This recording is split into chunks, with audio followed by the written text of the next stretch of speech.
Hi, thanks for joining. It's Lori from Wild Pony Designs.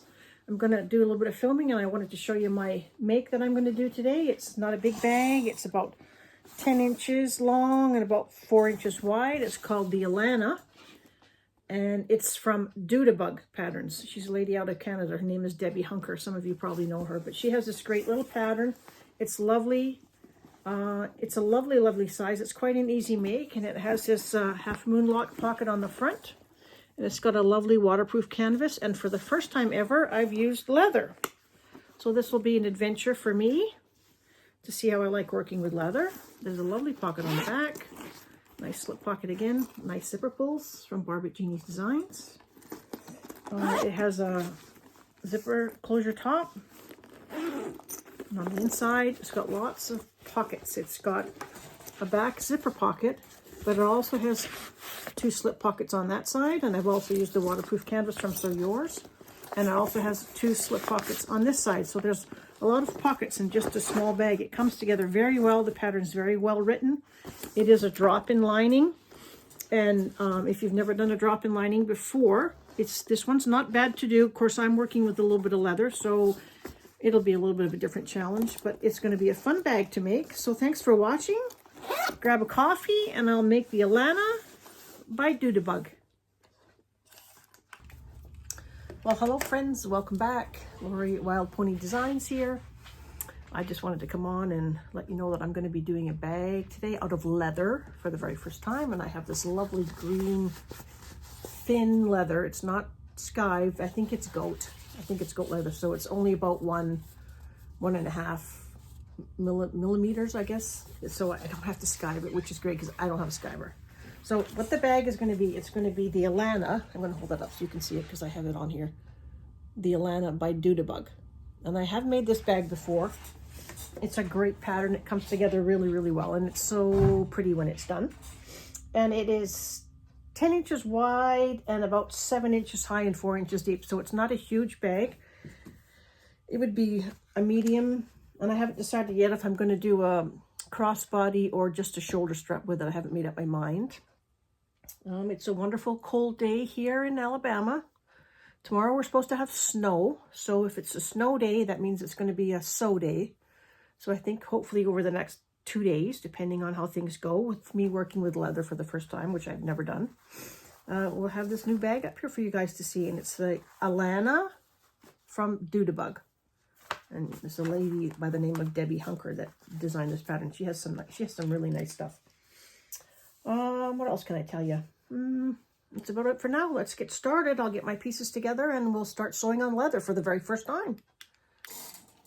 Alrighty, I'm sewing on. Oh, let me move the camera, you guys. Close your eyes if you get seasick. You can see what I'm doing. Hopefully that'll be a little better. So I'm sewing on my Thor 1541. I'm sewing leather, and I've got this lovely waterproof canvas. It's kind of a linen looking waterproof canvas. Can you see that? It's really nice. I got this from So Yours. I think it's going to be nice. I'm going to use gold hardware, and I am using Saya's thread. Let me look here at the name. Forest Green. Forest Green. So I'm going to be using that. So I'm going to be referring a lot to my instructions, guys, because I haven't made this forever. This bag, it's been ages since I made it. So we're going to give it a good go. Because I haven't ever sewn with leather before. I'm blaming Barb. Barb's got us. Oh, look at that. It's only my second clip and it's already flying here. The clips are flying. Let's see. I don't like the way that's lining up there. Okay, one side's not quite straight. There we go.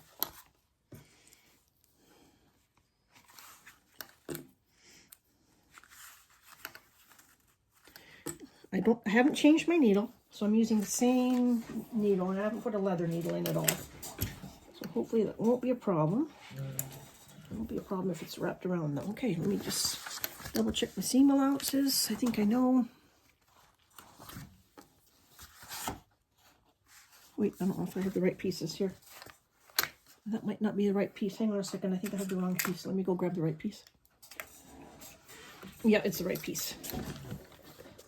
Just wanted to double check. The front pieces are quite similar, so I just wanted to make sure I had the right pieces. Let me see. Don't know about stitch length with leather, but we're going to give it a go.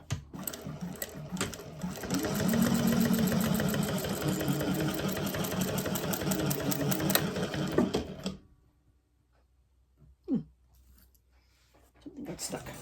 Hang on a second, let me investigate. Yep, my thread got caught on my thread stand. It's not conducive to good sewing at all. Let me just rethread it.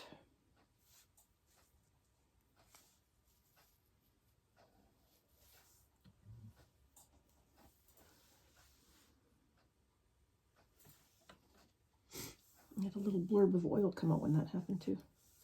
It was weird. Very weird. Okay, let's try it again. I'll go back a little bit, catch a couple other stitches. There we go.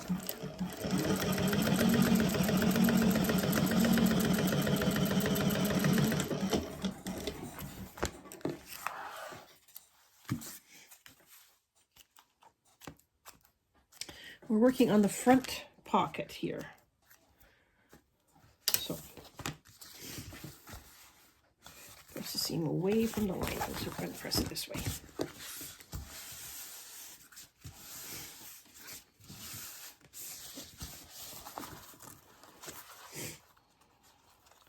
And we're going to match the bottom with the lining.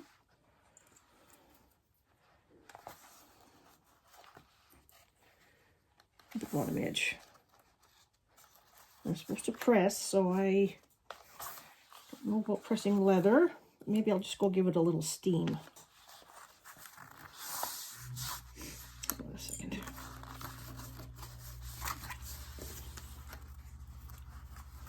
This is the first time with leather, so I might make some mistakes. Who knows? We'll see.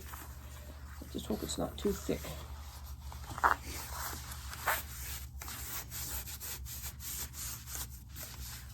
Let me go give that a little bit of steam. Okay, I just used a pressing cloth because, like I said, I don't really have much experience. I know leather doesn't really press, but it gave me a little seam. So I'm going to turn it over and do a top stitch.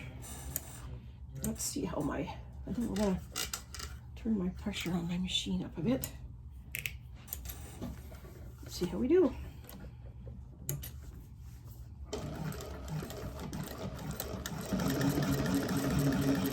I'm not worried about my machine sewing it because it's a big machine, 1541.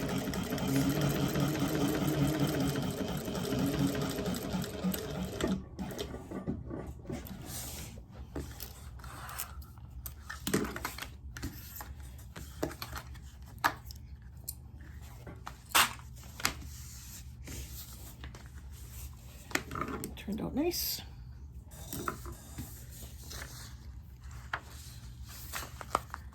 Now we're going to do the front body assembly, so we're going to put that there. And we're going to get pieces O and D.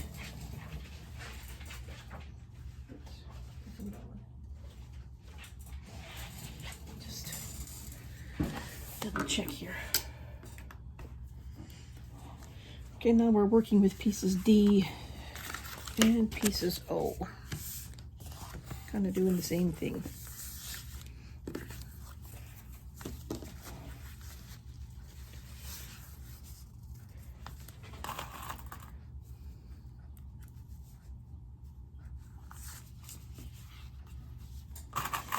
We're getting a big snowstorm tomorrow, so we'll see how bad it is here. People in northern Alabama really don't get snow like I'm used to up in Canada, so we'll see how it goes.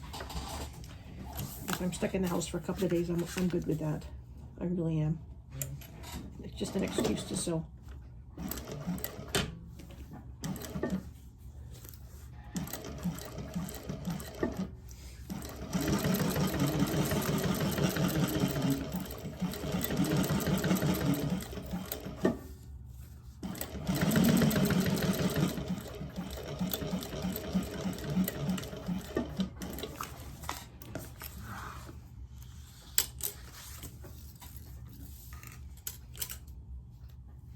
This is going to be the front body assembly.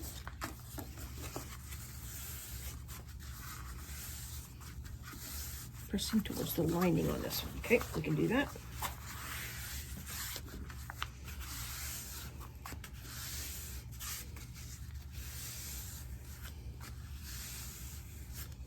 just going to give that a little steam. I like steam. Steam is good.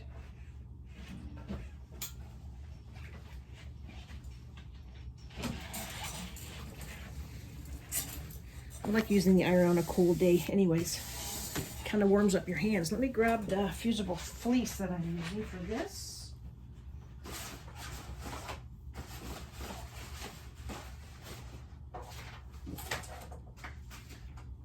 I know I cut it out. Here it is here, I think. Yep, here it is here. And I have a little piece of fusible fleece. I don't think I have to top this. Nope.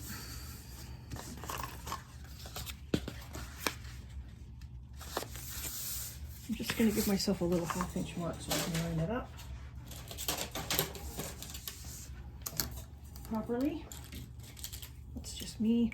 You don't have to do this. That's just visually, I just want to make sure I get it in the right spot.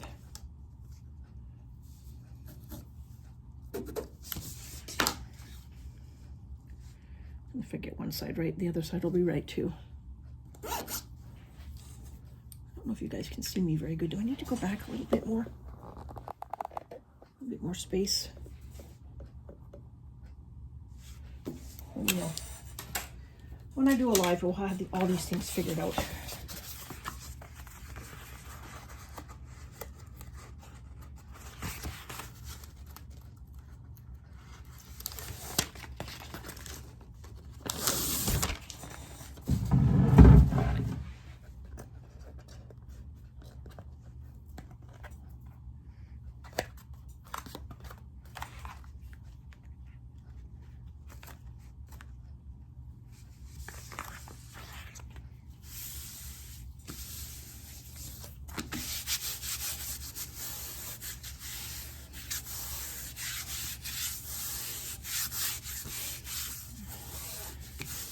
It gives it a nice structure because the leather is very soft. Otherwise, it's quite soft. So I'm happy that that stick-on foam, I think it's called EVA foam, kind of gives it a nice body.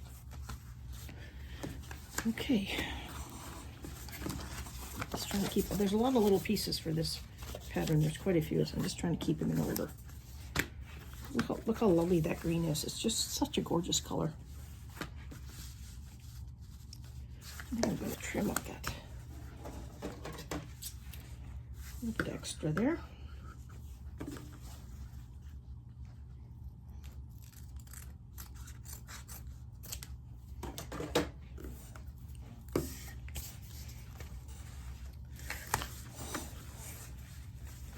Okay.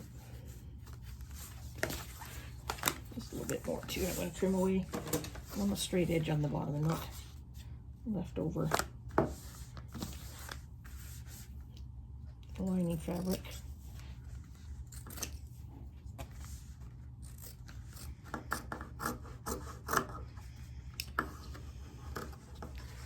All my critters have got their heated water buckets plugged in, and the chickens have got theirs, and the horses have theirs. So it should be interesting. See, I'm thinking this is stretching just a little bit. I've never used it before, so we'll see how that works. I may have to trim after.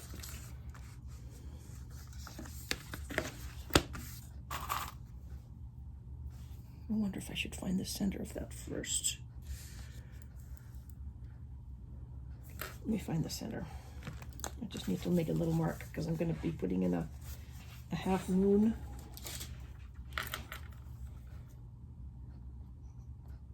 I think I'd like to do that before it's sewn together. I always think I'd like to attach my half moon before I sew it together. So let me just get the hardware for my half moon magnetic snap, and I'll show you what I'm going to do with that.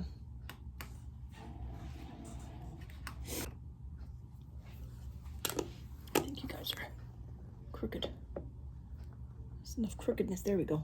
I think that's a bit better.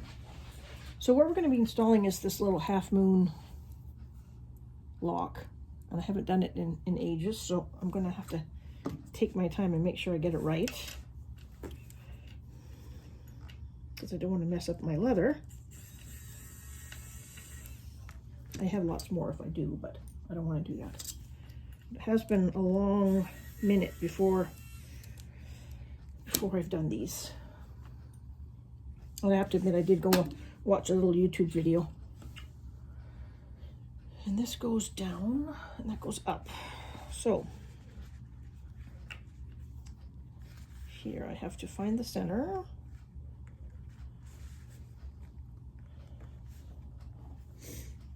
I'm gonna push so that my little screw holes show up on that. I wonder if I want to do them closer. It's going to kind of be in the stitching line, but there's not a lot I can do about that. I'll try it there. Let's see what that one does.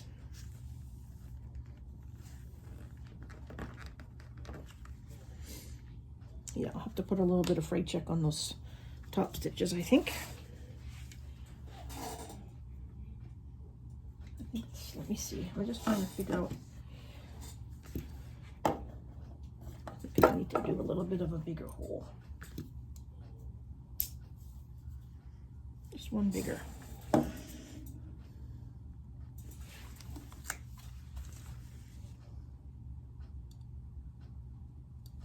I just missed my stitches there.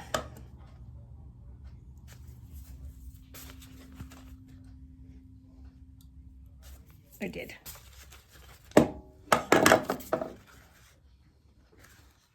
So that they just came right underneath my stitches. Okay, so this goes here.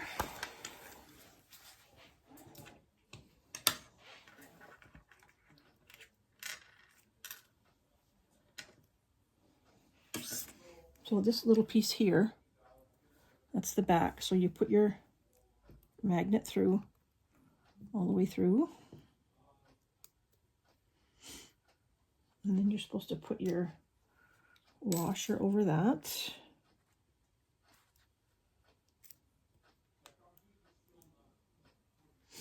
I'm trying to decide if I bend them out. I think I'll have to bend them in, I think. Because if I bend them out, they might be over the screw holes. Get my screwdriver.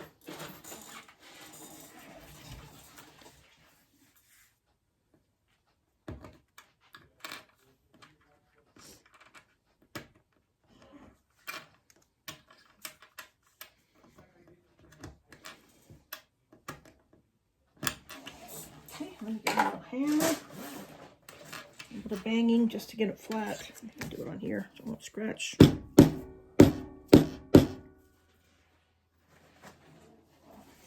Okay, so now, let's see if we can get it all together. I hope we do.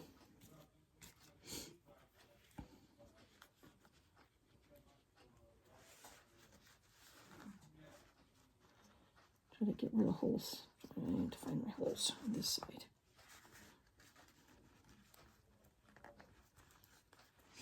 I need to make those just a hair bigger. One more bigger. Because you want the leather to actually go over. You see how those are up? You want the leather to go below those, and I think my holes are just a bit too small for that. Try one bigger.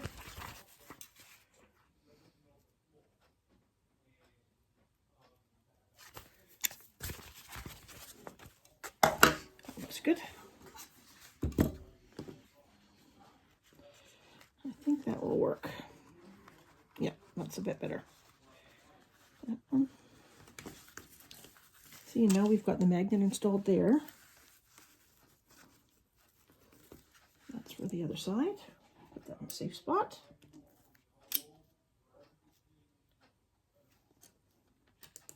I think I'm going to put a little bit of Loctite on that.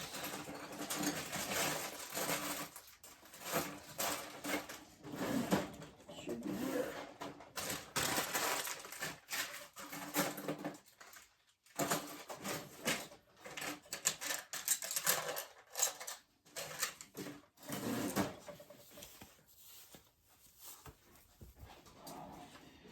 Just a little tiny bit.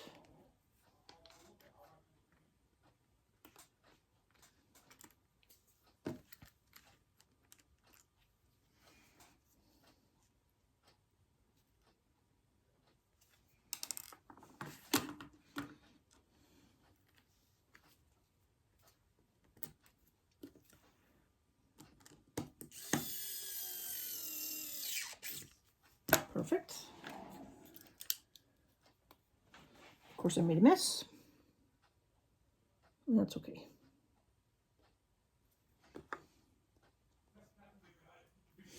Now I'm putting the screw in the other side.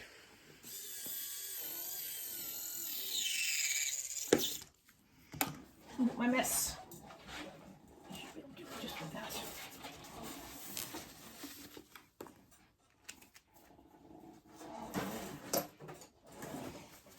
See how pretty that looks. That looks nice. And there's my half moon lock, and then we'll figure out where to put the other side on here when I got this all centered. Okay, that tool.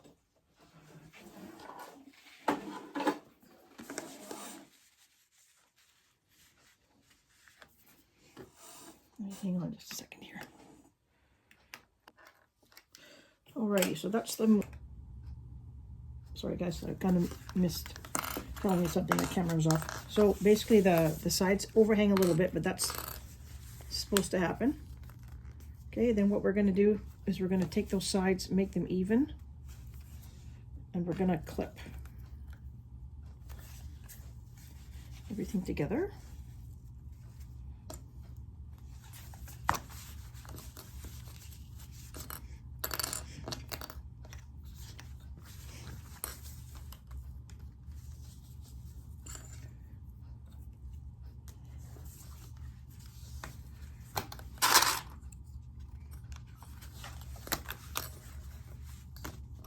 I don't know which clips to use. I think the long ones work better on this.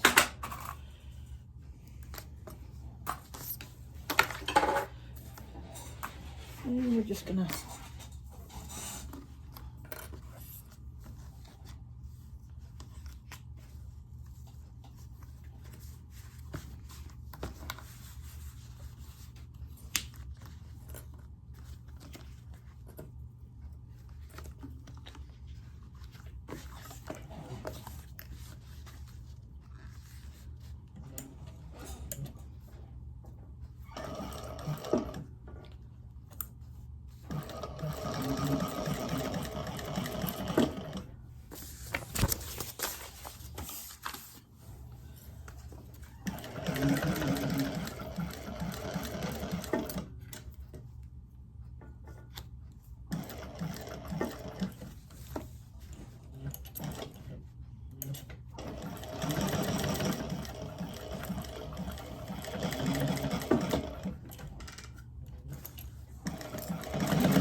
okay.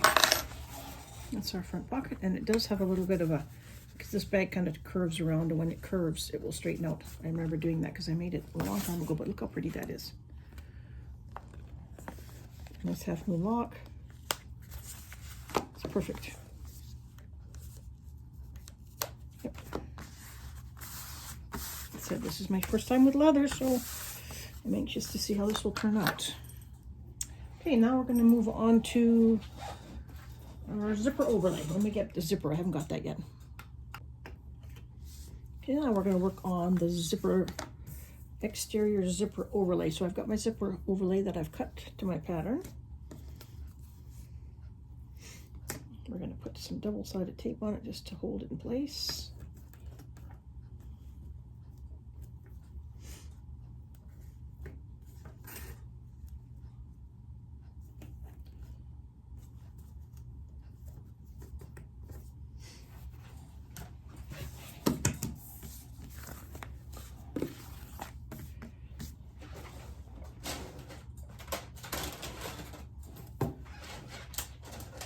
over.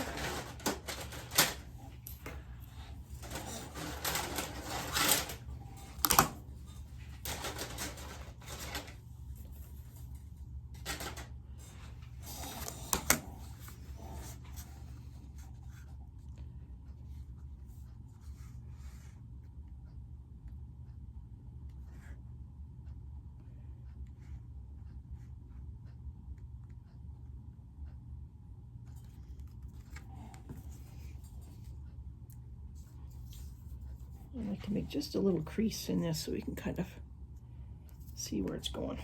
The crease will come out, so I'm not worried. Then I can see where it's going on here a little bit better. Well, I just decided to do the same color zipper overlay on this one because I'm not using any contrasting fabric really at all on this bag. I just wanted it to be all green. So that's my zipper overlay. I'm just going to see if she tells us to do anything special. Nope. Normal zipper overlay.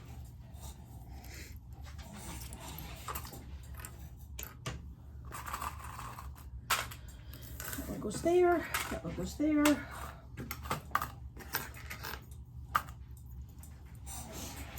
Zipper, my zipper. And what I have done when I put my foam on the back, you can see I've cut that out where the zipper overlay was going to be, so it won't be too thick. And I'm going to leave long thread tails because I want to pull them to the back.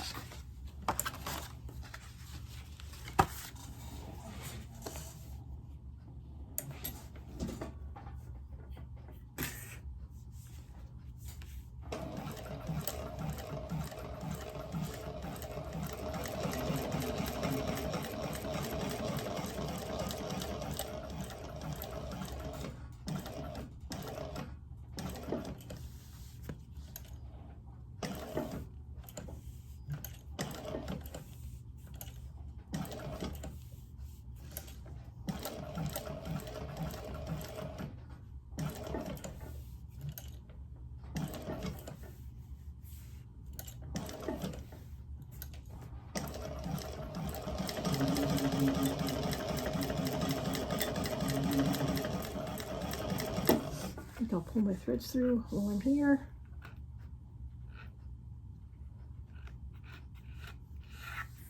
Okay.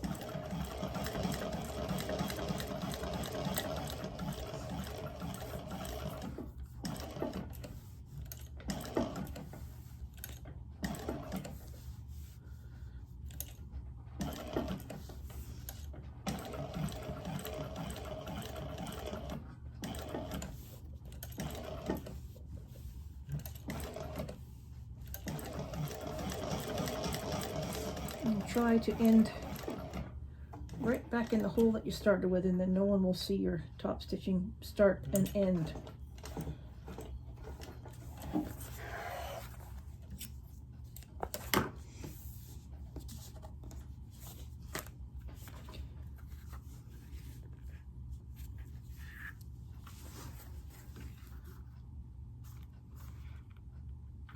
Sometimes I have problems pulling through the front. Can't see what I did. That's a me problem though. There we go. So now we can see our no threads on the front. Looks all like one piece. I'm going to tie these off.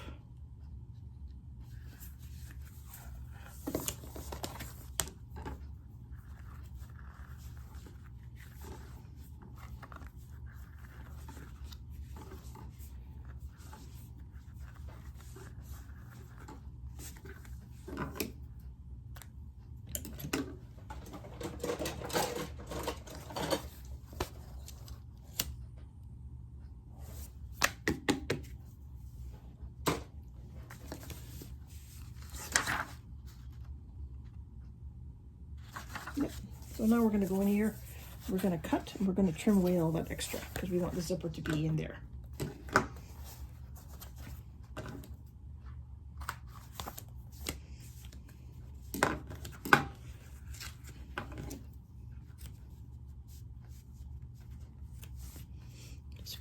trim around close to the stitching we just did.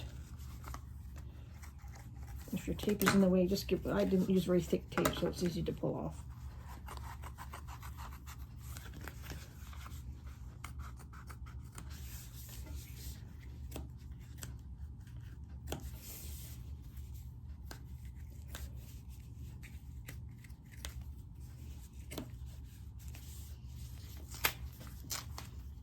In fact, I think I can just pull that tape right out there.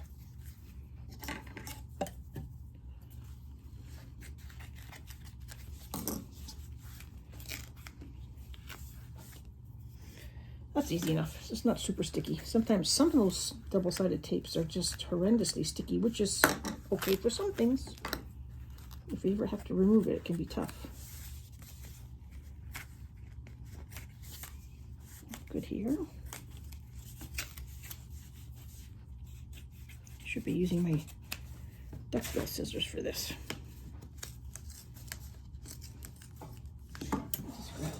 See how they do on the leather. Maybe they won't do good on the leather. No, they don't. They're for embroidery, so they don't really. These Kai scissors are probably better because they're nice and sharp.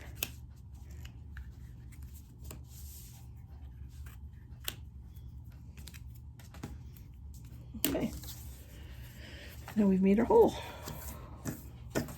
And now we'll get to the zipper. Where am I going? Here.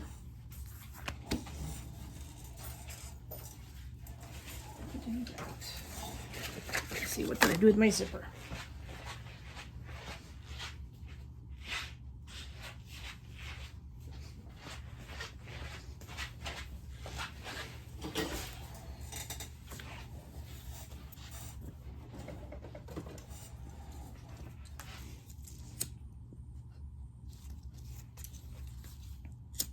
It's not very straight. That's better.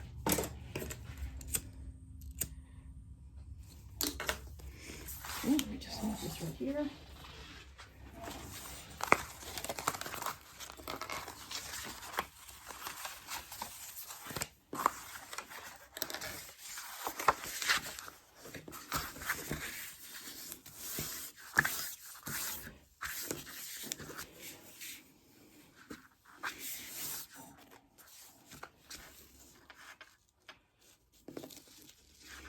Trying to decide if I should take these.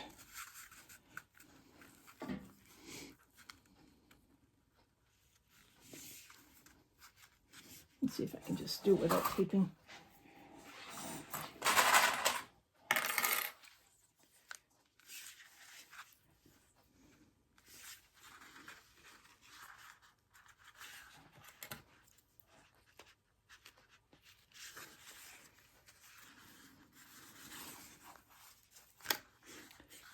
Some people have you put your zipper pulls on first, but I'm not going to. I'm going to put those on last. I think it's easier to line up the zipper.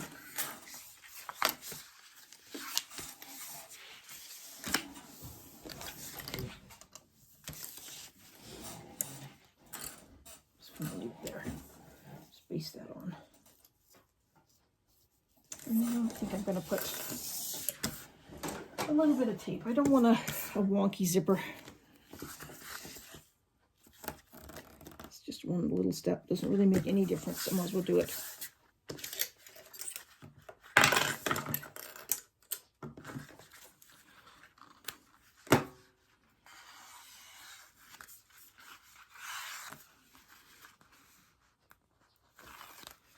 Okay, I like that better.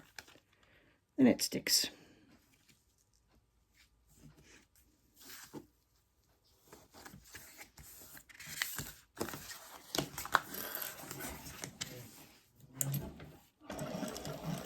Sometimes it's worth taking an extra minute or two to do something.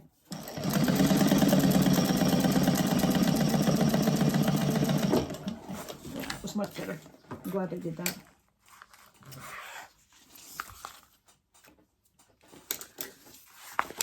Get that little press, keep it from curling up.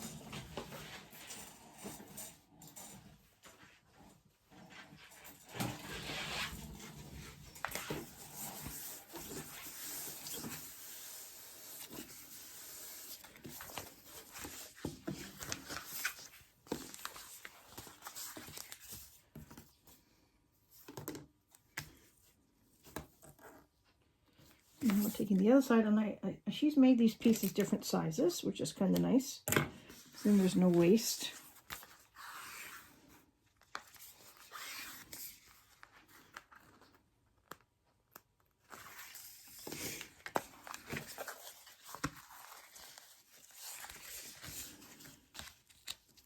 I think I'm going to, because I'm not using fabric here, I'm going to top stitch this down.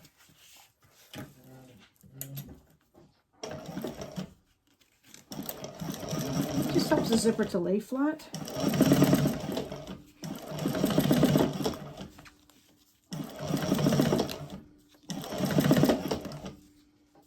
And I think it's easier to install when it's laying flatter. See, the whole zipper lays flatter when you do that instead of trying to mess with that seam. Okay, let's do this side. Line up the edges.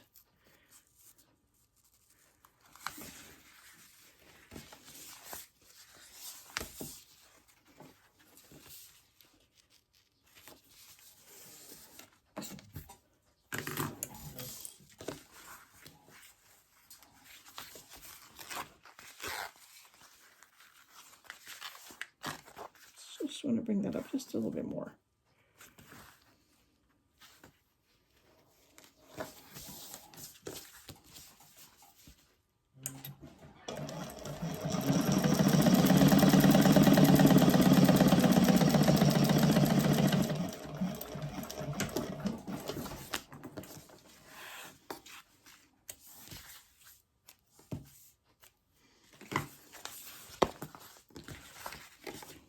See how that's kind of, see how the difference when you have an edge that's been like this side, I top stitched down, how flat that is, and then trying to sew with that sticking up in the air, it's not as easy. So that's why it's good to top stitch it down.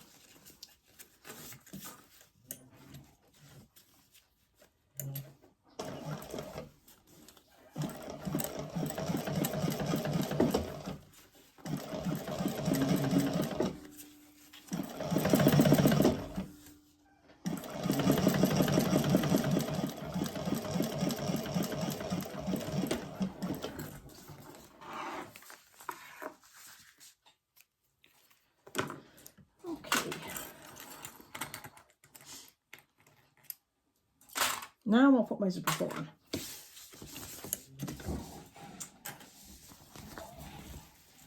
And let me just do that over here. I have a zipper jig, but my zipper jig doesn't fit on this floor table. It doesn't work, so I'm just going to put it on the table behind me.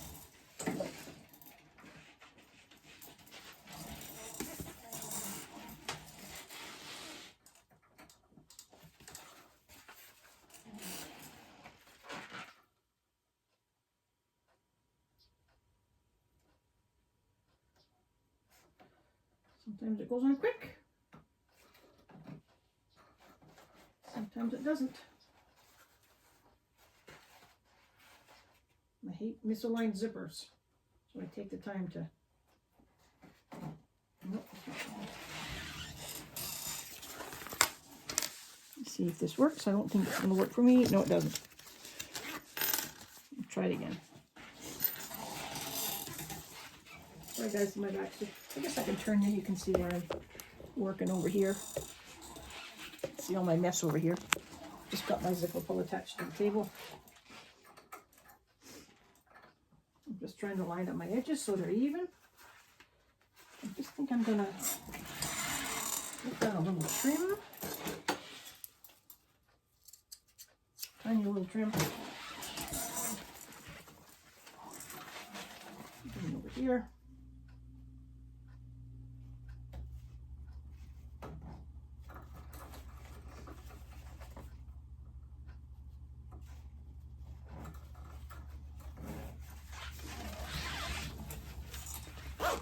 That's better. Look at that lovely zipper pull. Oops, I guess it would help if I move the camera back. Sorry, guys. That great zipper pull. That came from Barb at Jeannie's Designs. Lovely zipper pulls. Go get some. You won't be disappointed.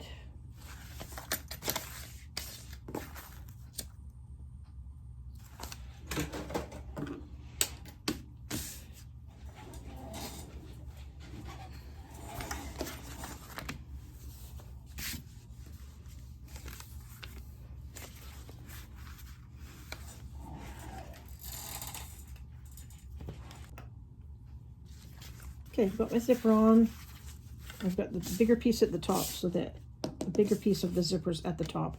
Now we're just going to put a little bit of double-sided tape on there like before.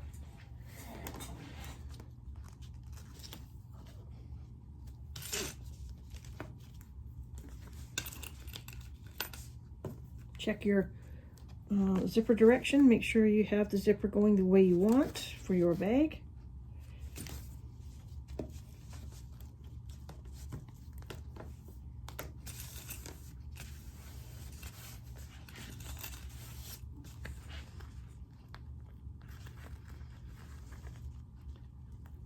There we go.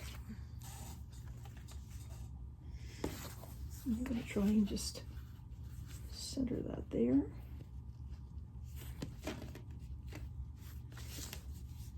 I just want to see the back here.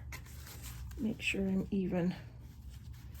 I feel like I need to go that way a little bit more with my zipper.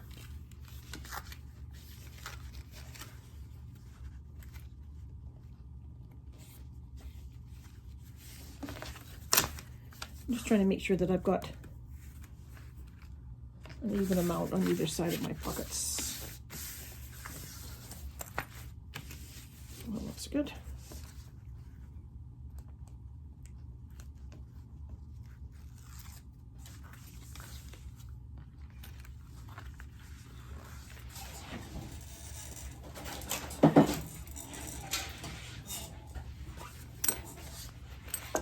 I have this little zipper jig that helps me align the zipper.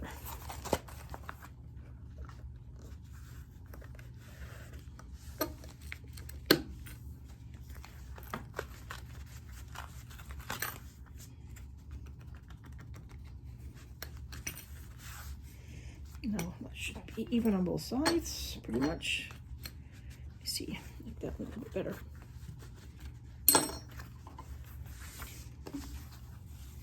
Oh, not quite. Just get this, take time and just get it the way you like it so you won't, so you have an even zipper. That looks better.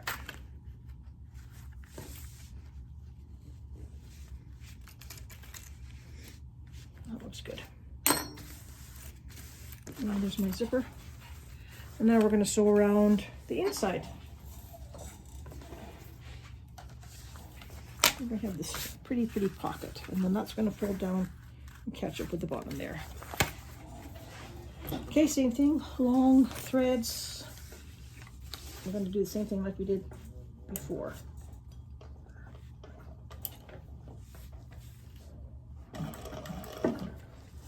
Move these out of the way.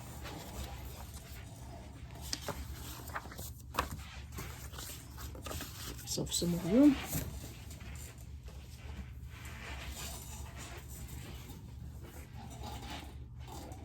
Normally I use my iPad, but I thought I would use papers today.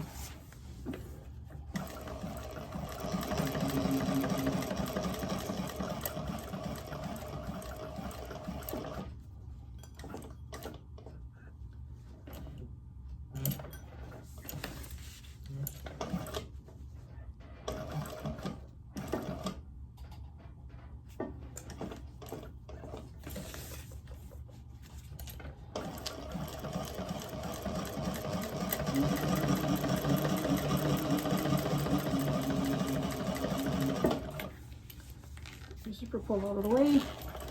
Oops. Oh, that didn't work. Go back a couple of stitches here. Take those out. Take them out in a second. I'll go back to that.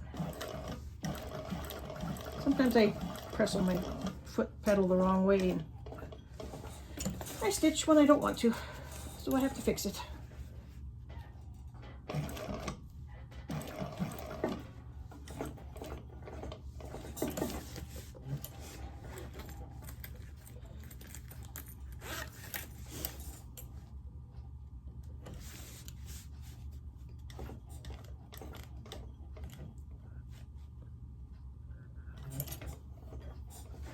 get it a good 8. There we go. Fold this to the back. What's on my mind?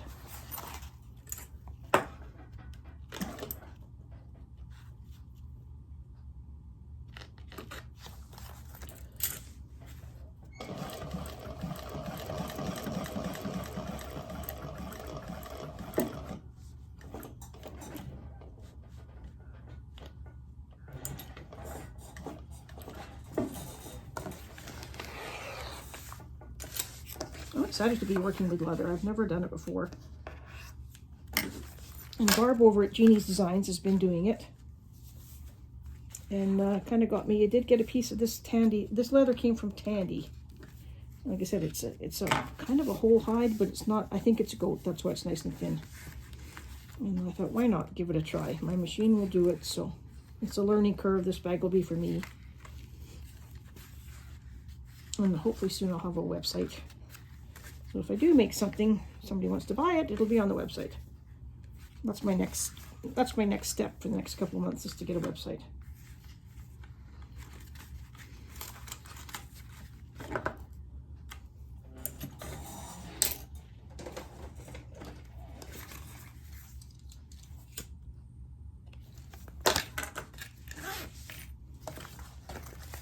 How pretty that is, guys, with the gold. I love it. Absolutely love it.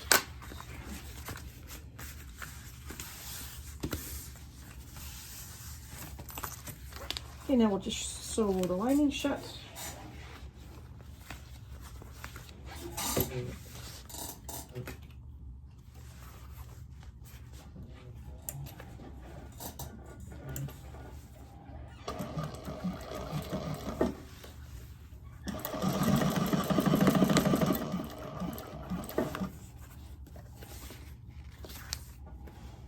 I'm going to trim that. It does need a little bit of trimming, and I'll be able to see it better if I do.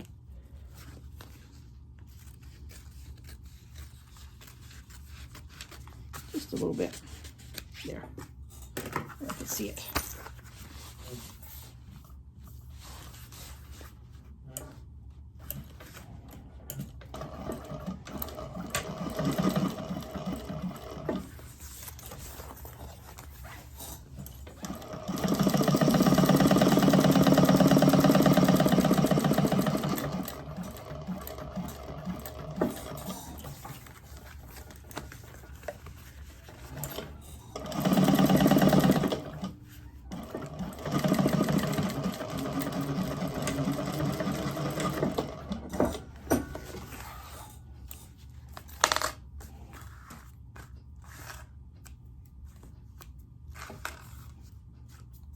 I haven't used this foam very much either, this sticky foam, but I kind of like it.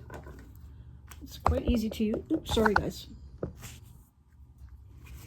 It's quite easy to use, and it kind of gives the bag a nice structure, but still soft. Okay, so that is my back pocket. Look at that. I don't know if you can see it very well, but I just love that waterproof canvas. Okay, that's the back. Let's move on to the next one. Alrighty, now we've got the exterior almost done, believe it or not. So we've got our side pieces.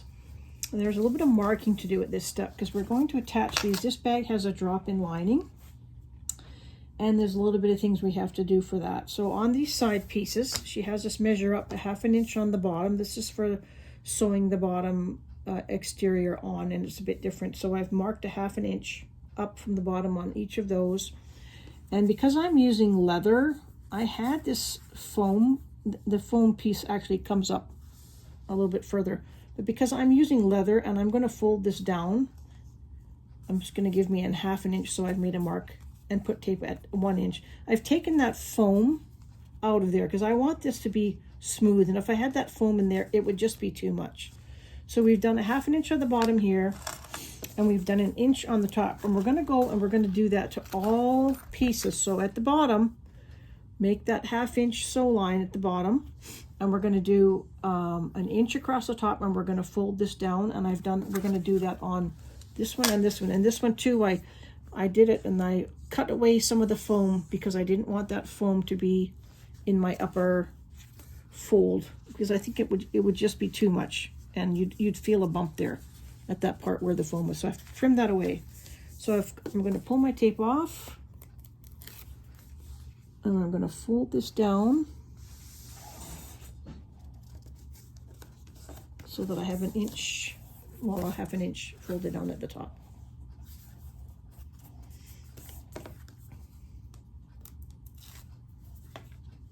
Same on this one.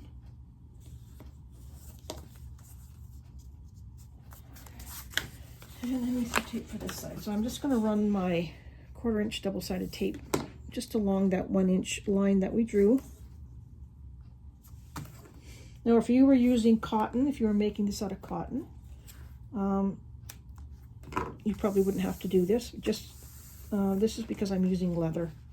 And probably if you were using a thicker cork or vinyl, you might want to do the same thing. But I don't need the extra thickness when I fold this over because I'm already thick with the leather. And I've marked the bottoms as well for when we're going to put the bottoms on. And this just gives us a really nice top edge. Same over here.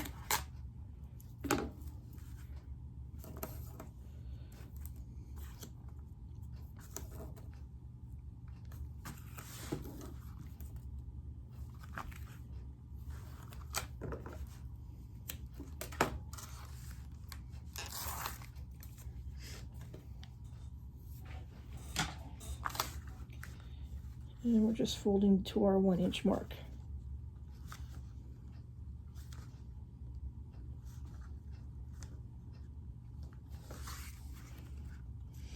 I think I'm going to grab my seam roller and just give this a little roll with my seam roller. I really want that to be flat as possible.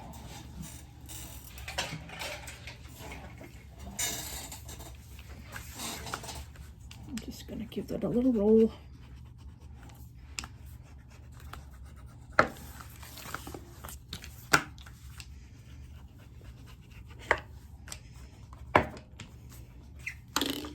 That'll give us a nice edge when we're done. Okay, now we're going to sew on the side seams. I think here I want to trim just a little bit now that it's together. Not much, just a hair.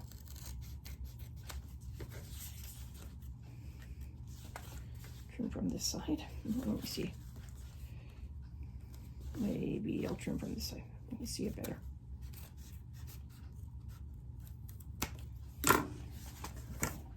I want good straight edges to put on my side seams.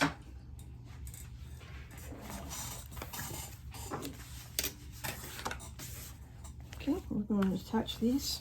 Remember, we've got our 1/2 inch marks at the bottom. We're not going to sew past that.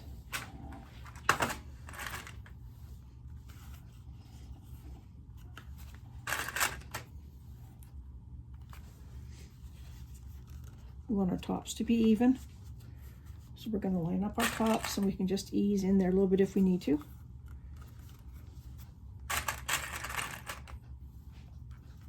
Am I doing this on the right side? Oh, that's not correct. Try that again.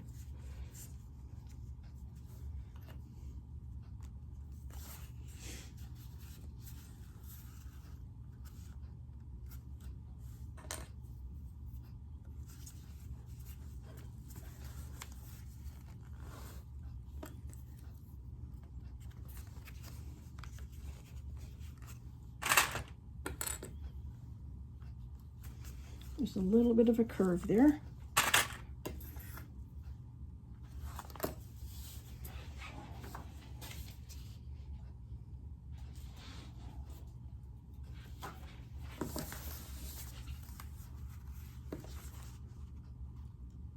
Lining up that top edge. That's really important so that the bag is even at the top.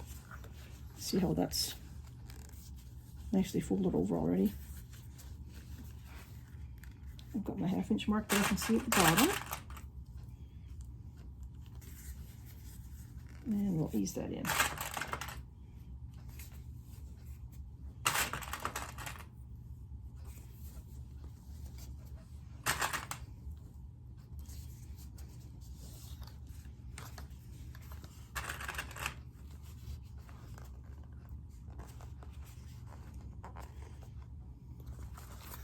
Just making sure I'm clipping everything as best I can. Like I said, it's my first time using leather, and I don't know if it's going to pull a little bit or... Okay, so those on with the seam allowance in the pattern. And we're not sewing past that 1/2 inch mark at the bottom.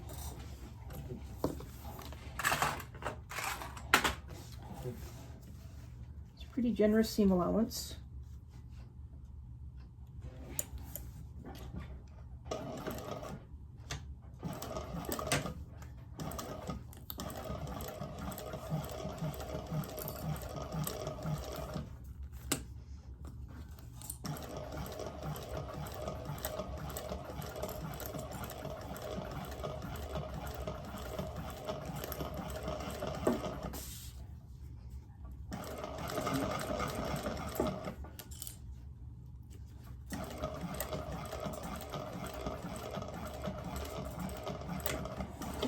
So past my seam allowance there.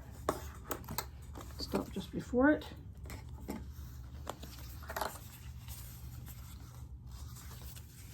Same here.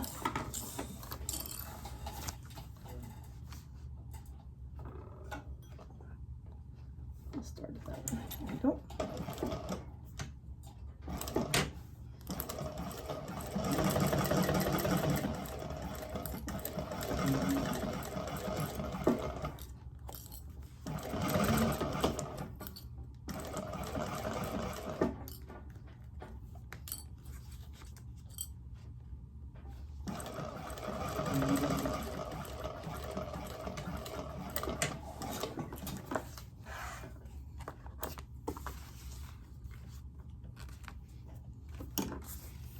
Okay, that's our sides on. Oh, I'm really liking this leather. Really liking the leather. And we'll do the same to this side. Make sure I get that full. Yep.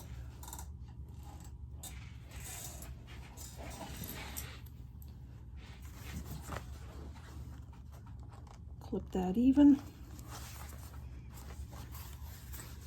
Do the bottom.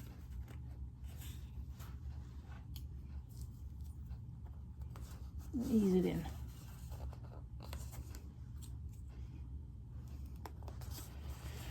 The furnace is going and I'm getting hot, guys.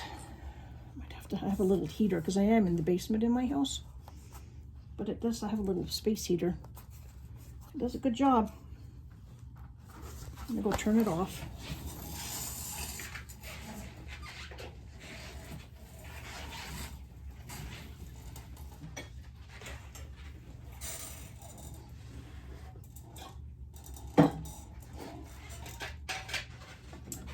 Okay, let's go down this side.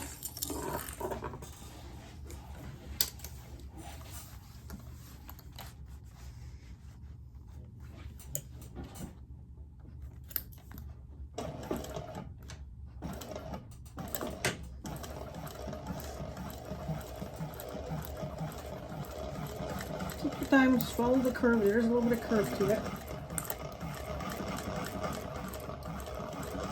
Don't sew past the 1/2 inch mark.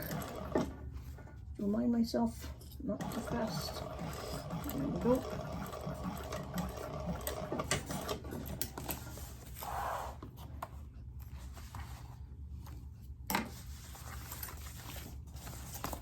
One side left.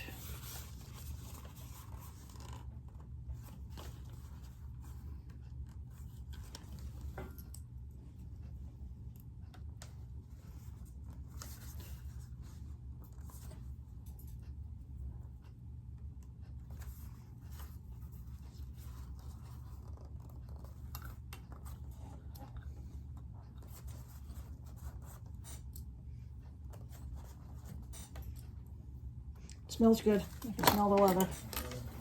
And I know what Barb means when she says it smells so good. There's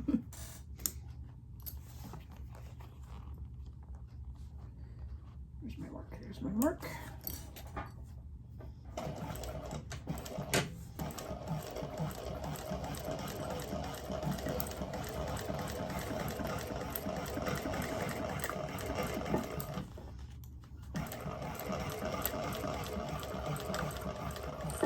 This machine goes through that leather really, really nice. I'm so happy with that.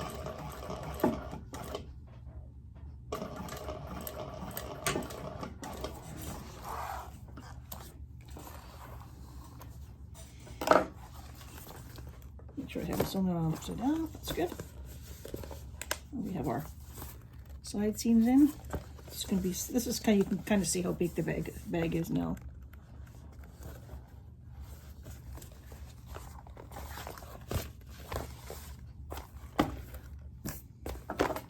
Okay, let's get on to the next step, which I do believe is the bottom. Okay, now we're going to attach the base. We're going to start with the ends. Because we've left our 1/2 inch seam allowance open there, it should be really easy to do. No, I've gone ahead and I went and attached my Decaville Heavy. The pattern says that you can attach it after with glue if you want to, but I just automatically did it here, so I'm just gonna do that.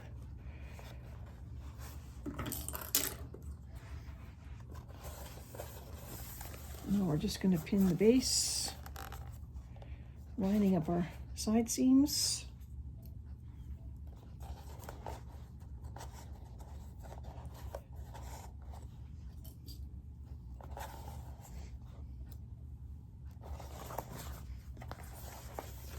Both ends.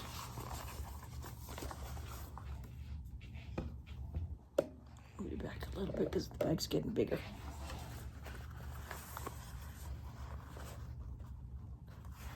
I'm gonna turn this inside. I can't wait to turn it inside out and see what it looks like.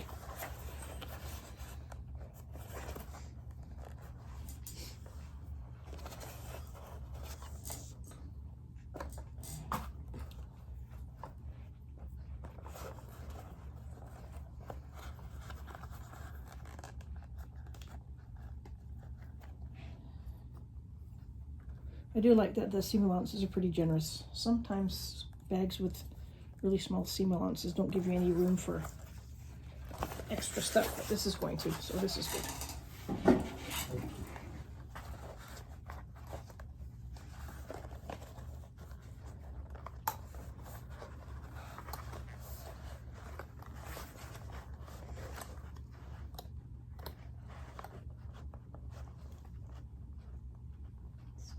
In there.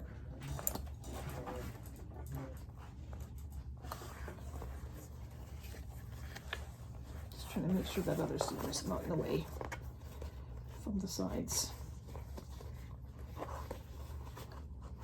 Tuck it underneath. There we go. That's better. Because I really want these to line up.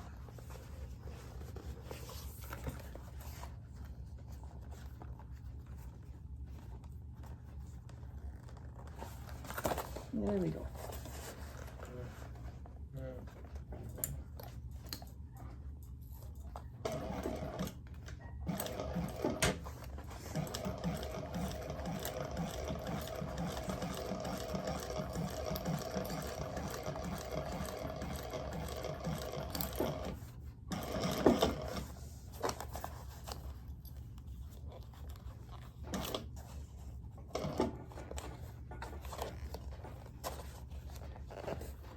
Trying to get all the side pieces out. Don't get caught.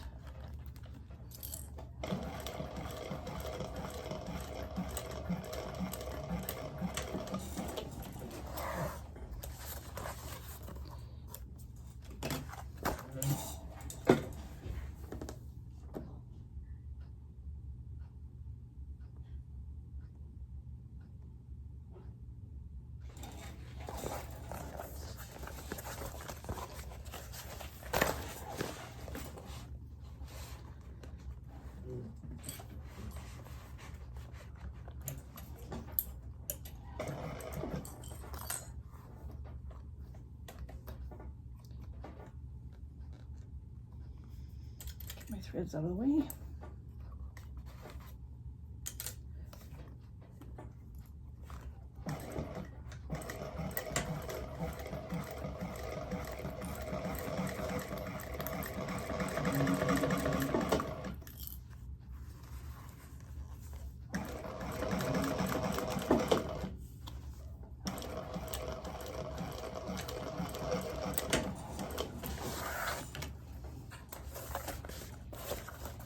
to wait to turn it. Okay, now we're going to do the long sides.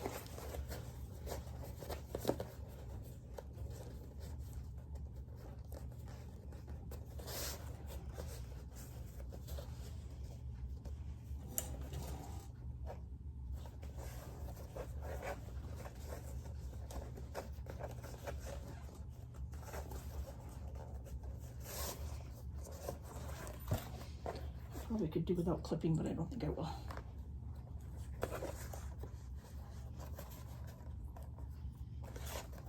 I'm not that brave.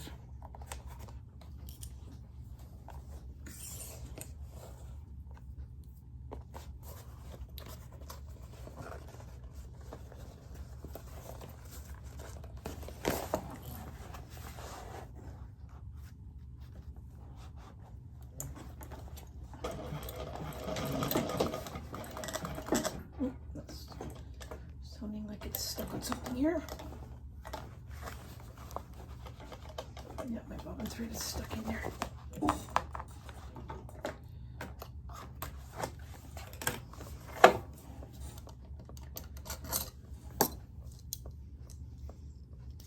Don't know how these things happen all the time, but my bobbin thread unwinds a lot in here.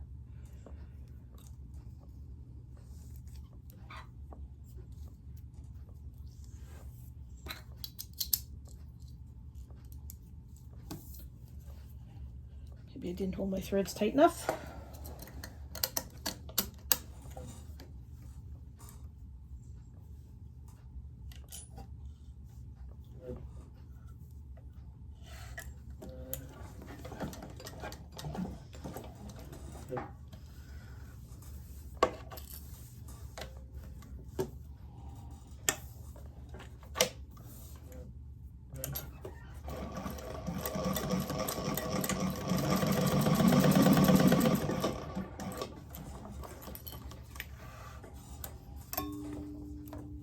I just like to use a test strip sometimes just to make sure it's not going to mess up my bag. Where were we? We were here.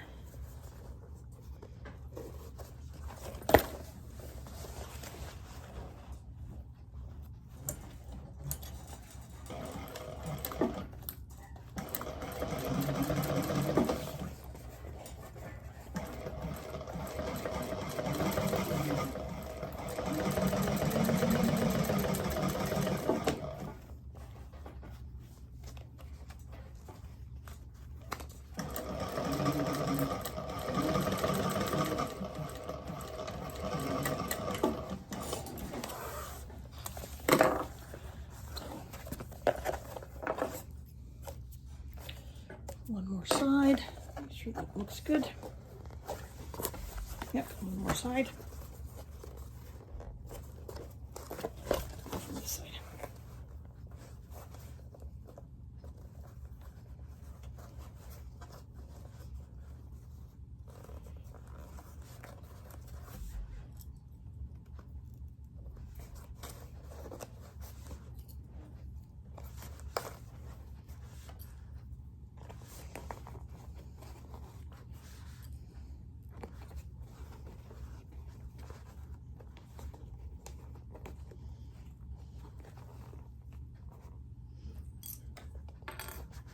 I think I'll have to trim these seams pretty good, otherwise they'll be really bulky.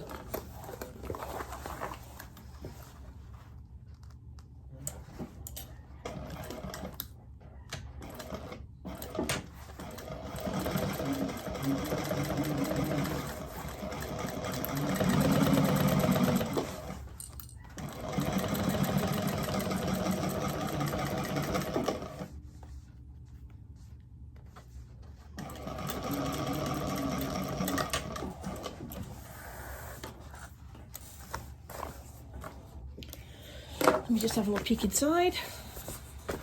Oh, looks good. I'm going to turn it because I can't stand the weight any longer. I have to turn it.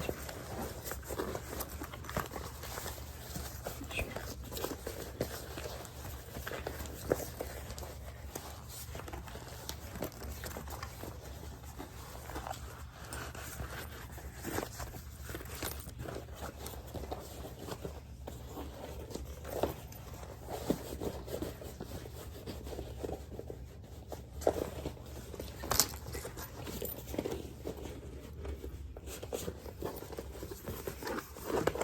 corners all poked out.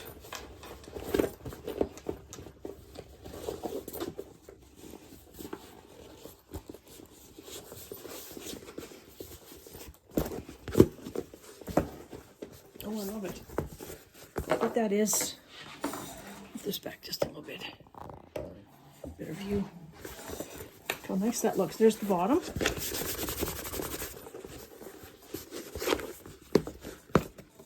That's the front.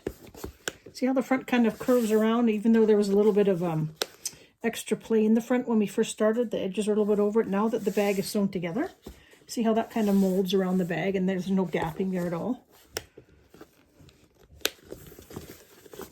There's my zipper pocket. And that's the exterior. It's so easy to put together. Now I am going to go back in and just trim some of my seams down, and I might just take my key fob tool. I'll show you what I do. Do this sometimes on the other. This is a key fob tool. It's for squeezing the key fobs together, but mine has a little bit of rubber on the end. Sometimes if you take your seams and just give them a little squeeze, it helps to kind of set those seams. So I'll go do that, and then we'll start working on the lining. All right, guys, now we're going to start working on the lining. The lining has a slip pocket, exactly like the exterior. We did it exactly the same, so I didn't film that. You guys just, it's exactly the same as the front. So that's already done. So that's done on one of the back pieces. And the next step we're going to do is we're going to do the inside slip pockets. Now what we need is a little bit of trim, and the trim is about 3/4 by 11. And we're going to attach that to the slip pocket pieces, which I have folded in half, so that now they are the long and short. So we're going to put this little trim piece on. So I'm going to put some double-sided tape so it sticks good down the middle on both sides.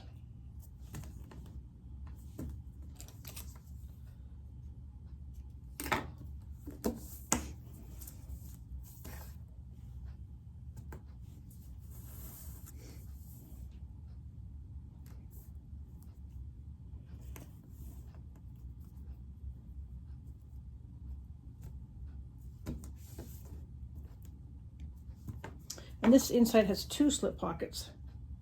It's kind of nice, so I'm going to do that on the other piece as well.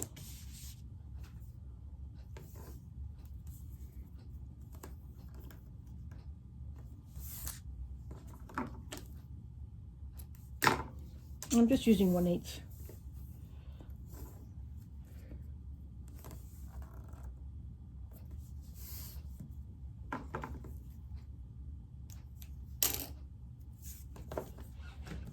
I'm going to take my slip pocket. I'm going to take off one of these, hopefully. You know how you are with our double-sided tape. And I'm going to lay my slip pocket. Just a minute, was I supposed to sew these? No. And I'm going to put my slip pocket right up against, just underneath the line that I drew at the halfway point on there.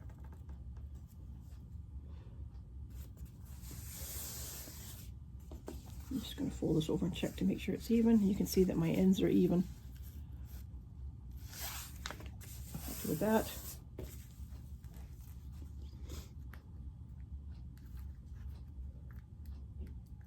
Go to the other side and fold that back on itself.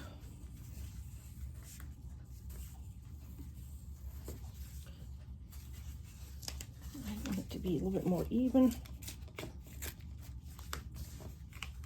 Pull this down, just on this leather is kind of thick, so just want to make sure that I get it pretty even. I'm just going to move this down just a hair.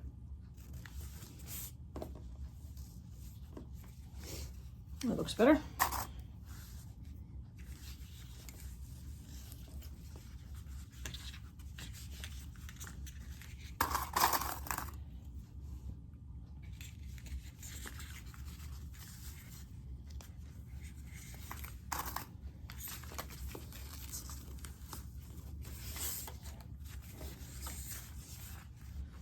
Going to see which side I like better. I feel like this is not quite even.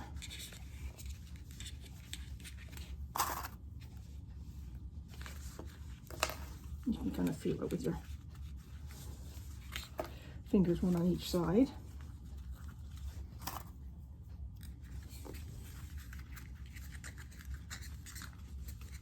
We had a good snow day here today. We had about 5 inches so far. It started about 4 o'clock in the morning. And it's snowing again. And I think we'll probably have a good freeze tonight. So the roads are going to be a mess around here. Absolute mess. So that's what it looks like on both sides. Now we're going to stitch that on. Trying to decide how big a seam allowance I want. Maybe I'll take it from this side.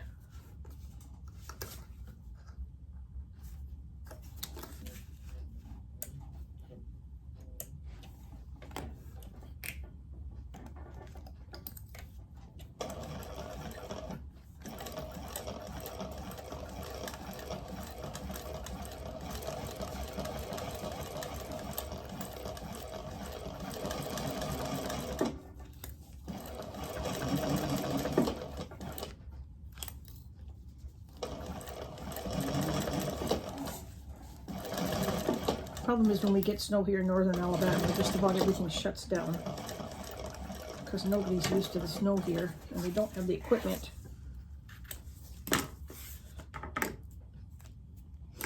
There we have our slip pocket trim. Do this one.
And we'll do the same down here.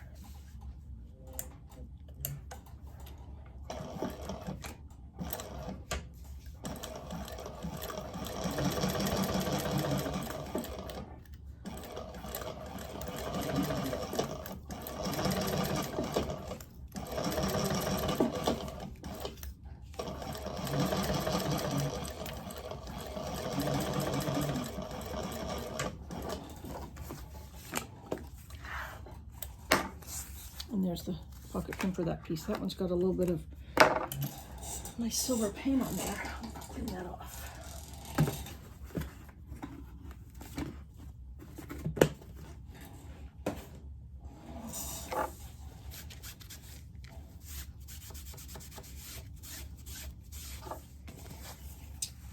There it is. Oh, a little bit there still. There. Now we'll get my pieces together and we're going to sew these slip pockets on. Okay, now we have those attached. Now we're going to attach our slip pockets to our inside lining pieces, front and back. Just see a little bit of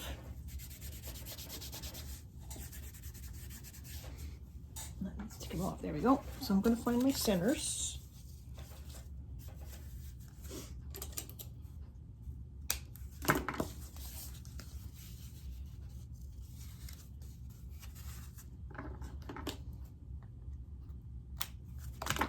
My centers on here. I should have done this already, but I'll do the top. The top's already done, but not the bottom.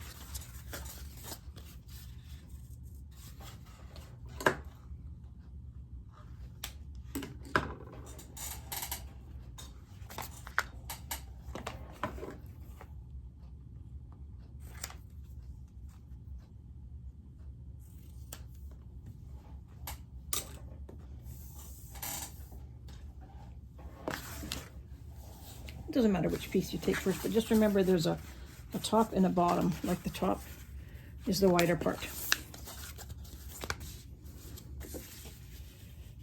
I'm going to attach that to the bottom.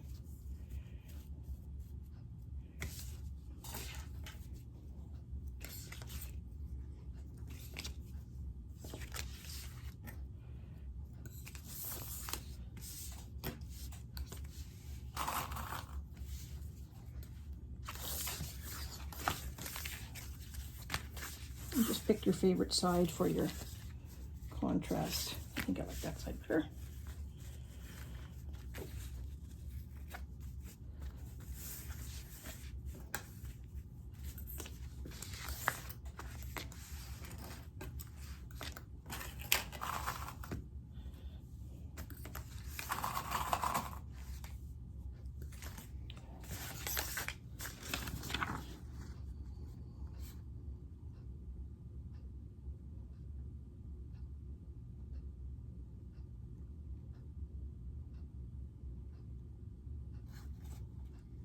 I'm just reading through this to make sure I don't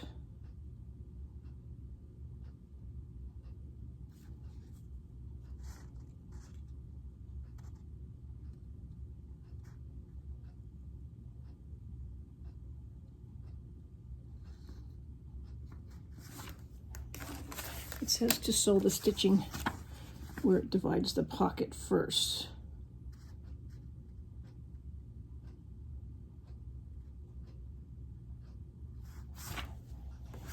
We can do that.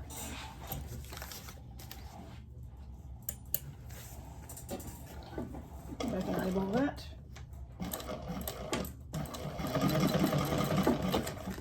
Oops, I forgot to move my pocket, guys. That was a mistake. I sewed my pocket down. That's not what we want. Pick your pocket up out of the way. See, we all make mistakes. There we go.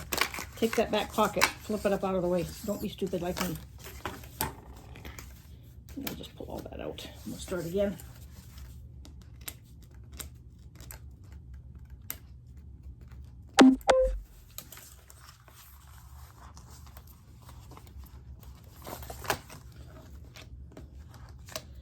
Okay, get that pocket up out of the way. Let's try it again.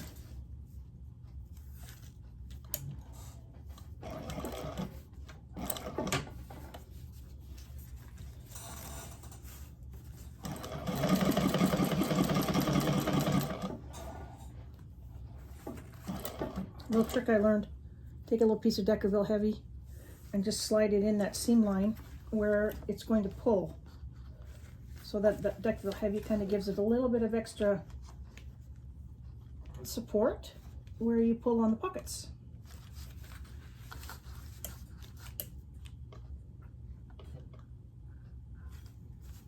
Slide it right underneath there.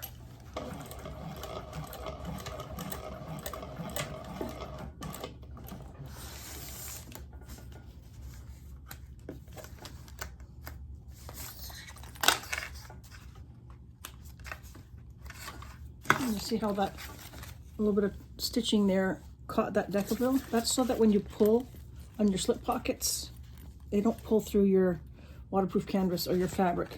That gives it a little bit of extra support. I'll do the same on the other. Now there's no pocket here, thank goodness. This is just the other side.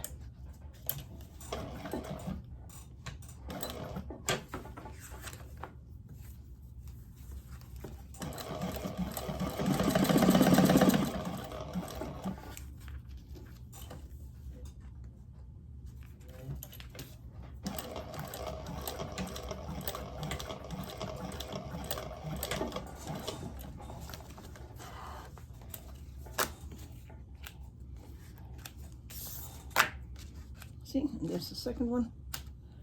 And a piece of Deckerville at the back. Just a tiny piece, doesn't have to be big. And then I think we're sewing up the bottom.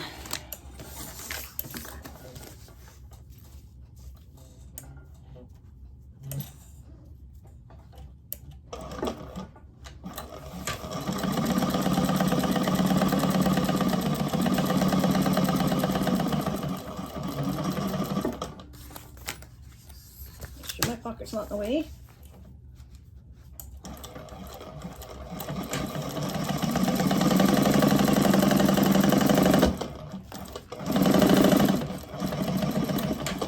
Sorry, my machine's a little bit noisier when I just have thinner materials in it, like the waterproof canvas.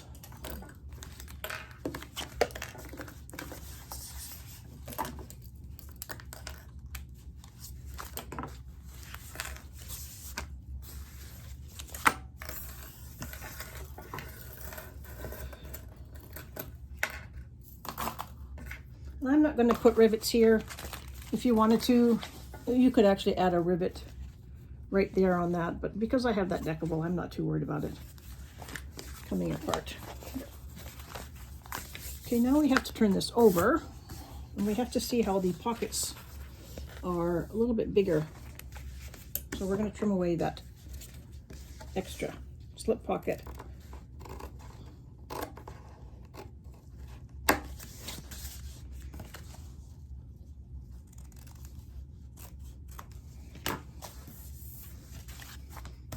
Same on the other one.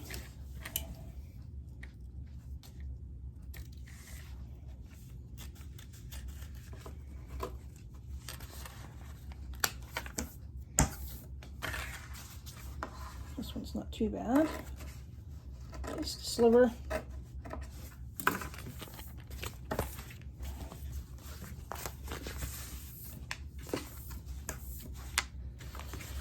Okay, there's our 2 slip pockets. Again, sewn at the sides, that'll get sewed in with the side pieces. And now I'm going to go grab the side pieces. I'm going to check to make sure we made all our markings for the side pieces. Okay, now we're going to measure our side pieces exactly the way we did for the front. When we sew on the bottom, we need that 1/2 inch where we don't sew on all pieces. That gives us that nice square bottom. Just a 1/2 inch there and there. We'll do it on here as well.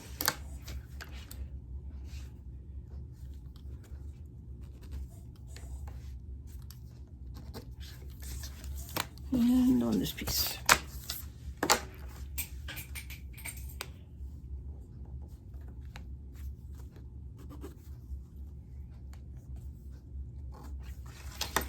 Okay, lost my cap. Hope I don't fall off my chair.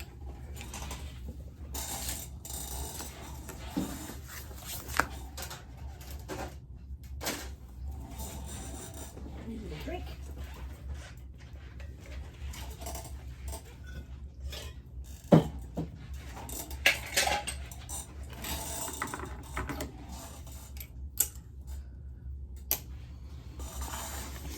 And again, we're going to do kind of like we did on the front side pieces, just the same. We're going to pin these on. Oh, not going to pin, we're going to clip them on.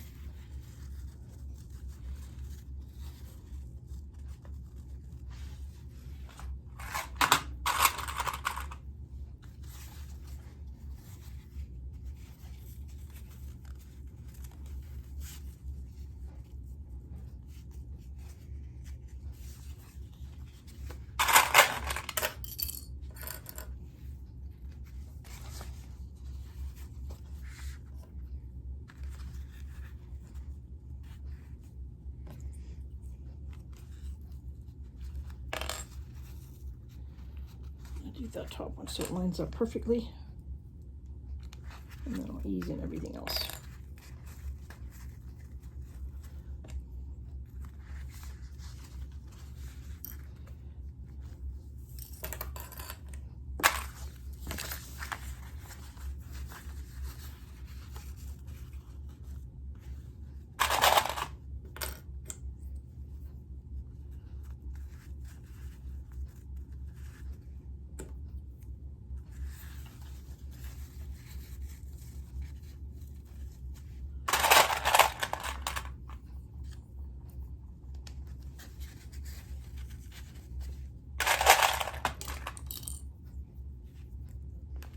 My horses are happy out in the snow today. They were running around. The chickens really didn't venture too far from their coop.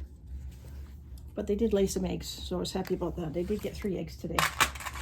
But the snow's quite deep for here. It's about 5 inches, I guess. We must have got between 5 and 6 inches, which is a lot for here.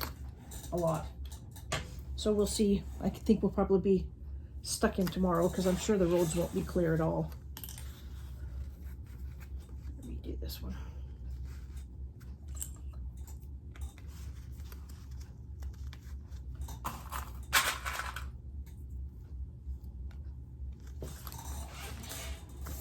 Just gonna check my seam allowances.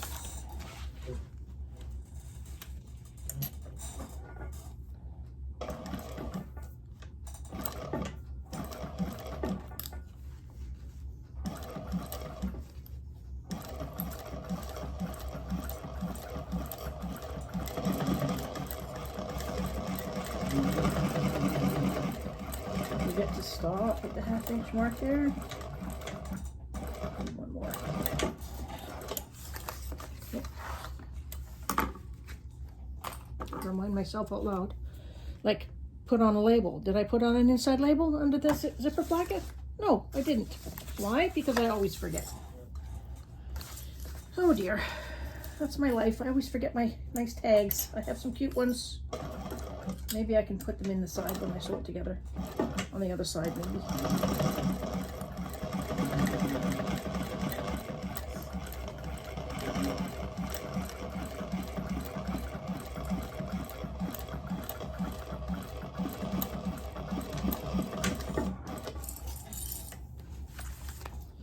Let me see. And there's our side. So maybe I'll put a little label in. Let me find one. Let me find one that I like.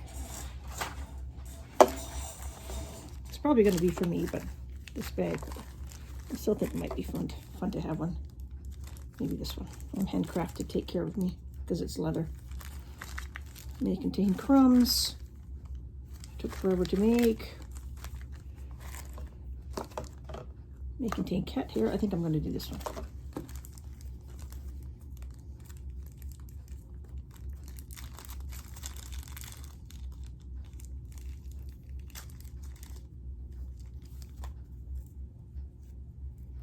This one's cute. Don't know if it's backwards or not, but it's cute. I'll do that one.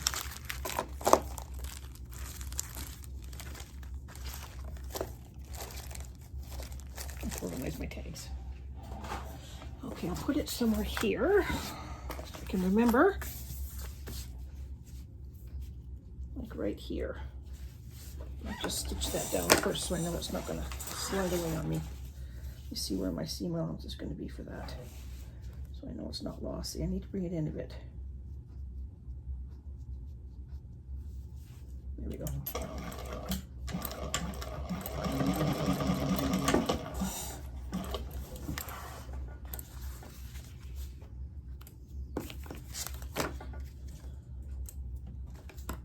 Okay, so what I did on this one, because I have a 1/2 inch seam allowance here, I actually brought the tag, otherwise I was going to be sewing too close. So now my 1/4 inch seam will be about there. It'll be nice to see. It'll be easier to see. Okay.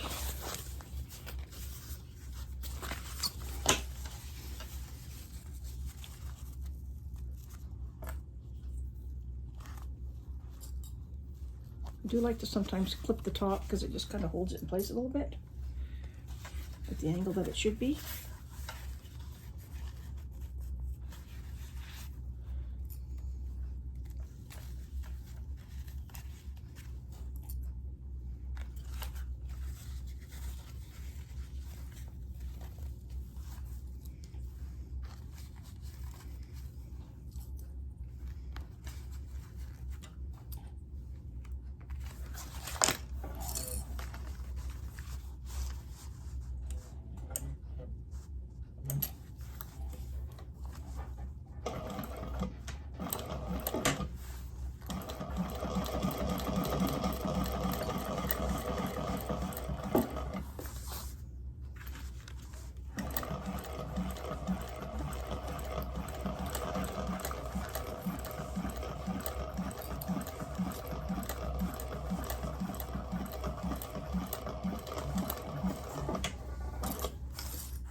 Perfect. I'm just making sure I'm not getting any fuckers. And there's my tag on the inside. I like that. It worked good.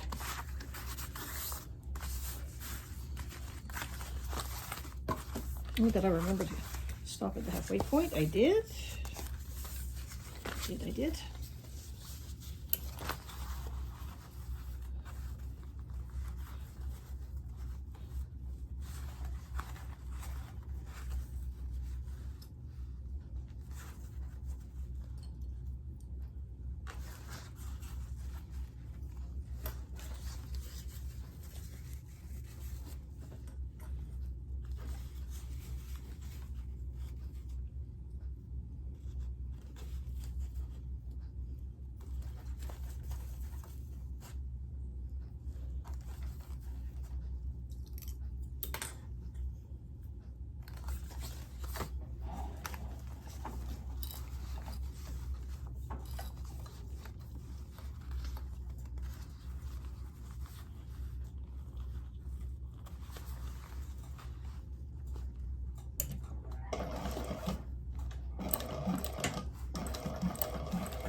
A little bit slight curve to these side pieces.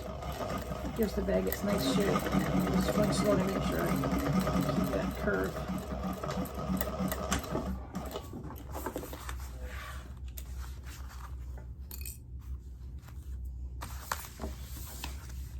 Looks good.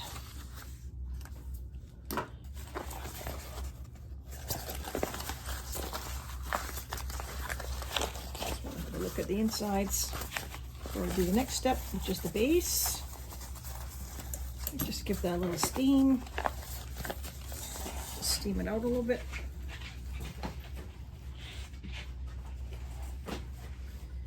And just get my ironing board right behind me, behind where you are.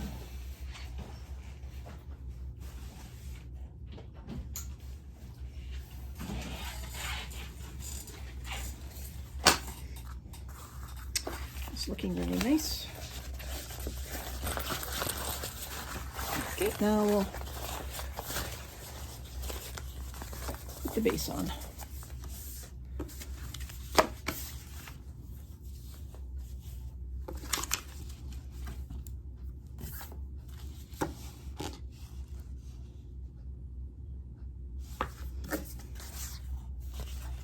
I'm just going to mark my centers here as well.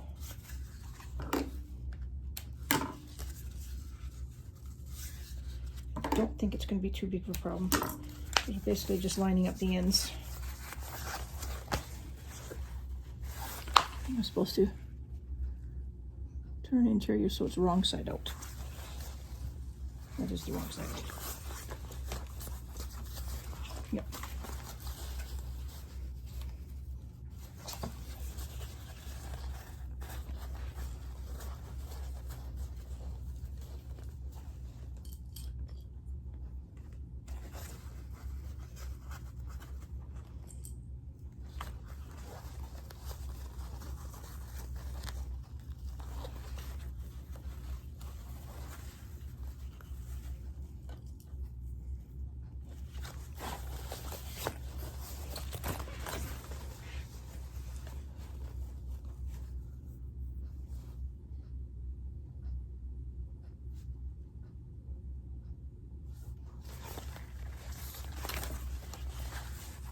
This one, I think I'll sew it. I'm going to sew this from the outside because I can really see, if I sew it from the inside, I really want to see where my 1/2 inch mark is, and if I sew it from this side, I really can't see that. So I'm going to make sure I can sew it from this side and I can stop right in the hole where I started and stopped my 1/2 inch. That's the goal.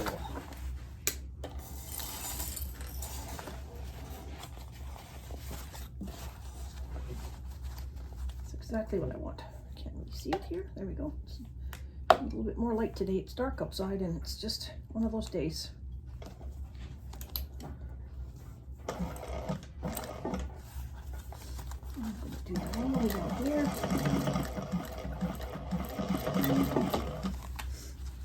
All the way to the other side and stop and start where my stitching was.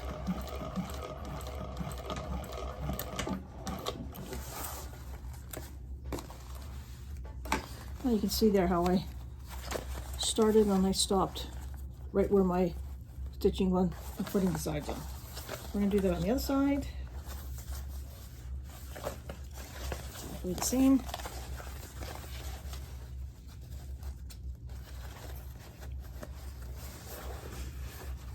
And did I not see I did set that one in? I did sew past it.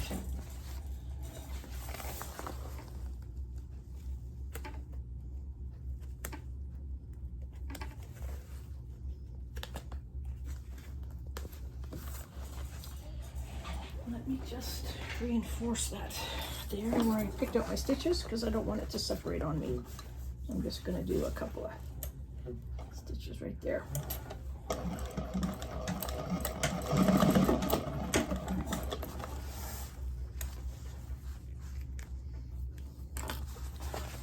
I'll get my bottom if I don't have that 1/2 inch open. Okay, same thing over here.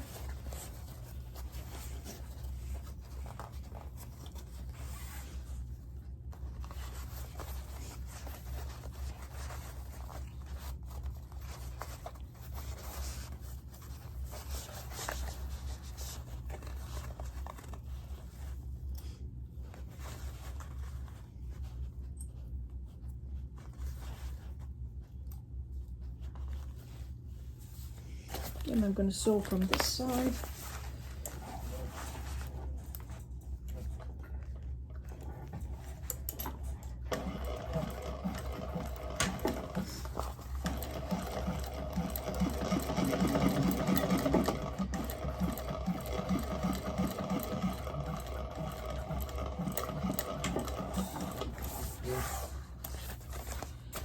I'm going to have to check my bobbin soon.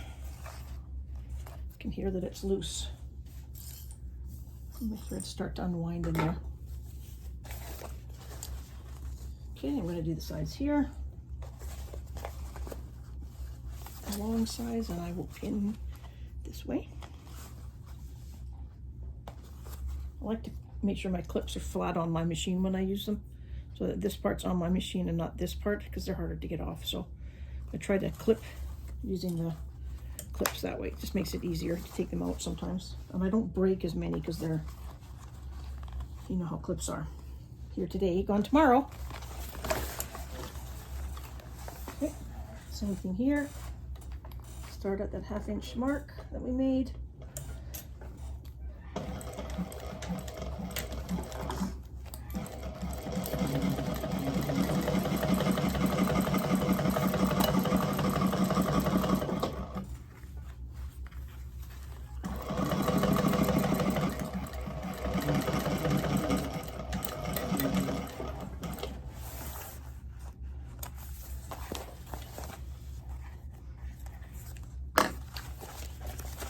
And the last side. We're almost getting to the part where we can do the zipper plackets and we'll be done. There's not much left to do. This is really a nice little bag to sew up. It's really not difficult, but it looks really nice when it's done. It really does. I still haven't decided what I'm going to do about a handle yet, if I want a crossbody or just a shoulder strap.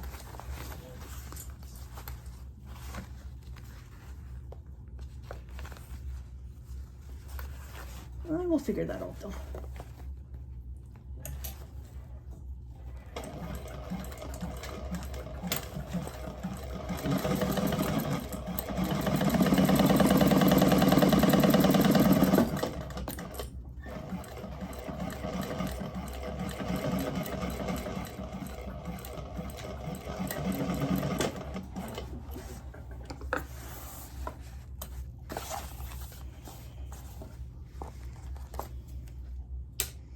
Alrighty, that's the bottom on. It looks great. This bag comes together so nicely. If you guys haven't made this bag, you won't be disappointed.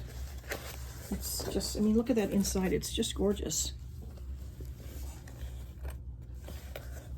The bottom fits perfectly. Let's just see if we have to trim all some nonsense. Yep, we do. I figured we would.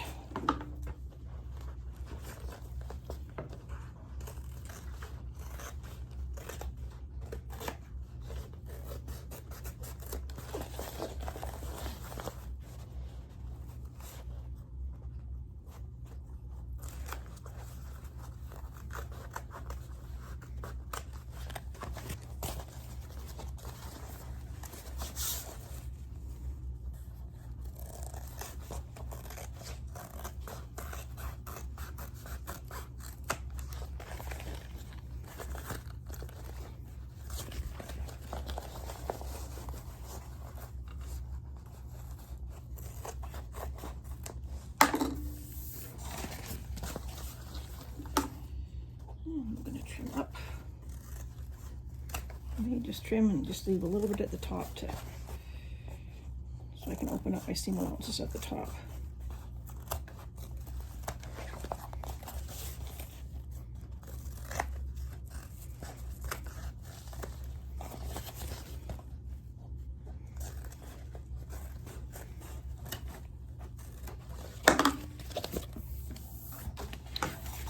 Alrighty, such a nice looking bag, and that waterproof canvas is so rich looking. It really, really is. That's from Sew Yours. Okay, let's see what the next step is.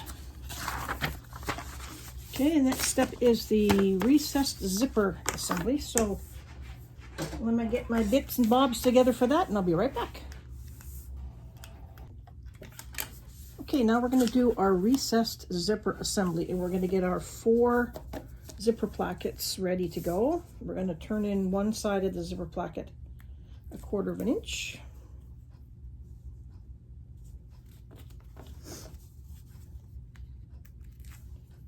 I'm just using double-sided tape here. I kind of need to do that with leather. You could just clip it if you wanted to. I need the tape.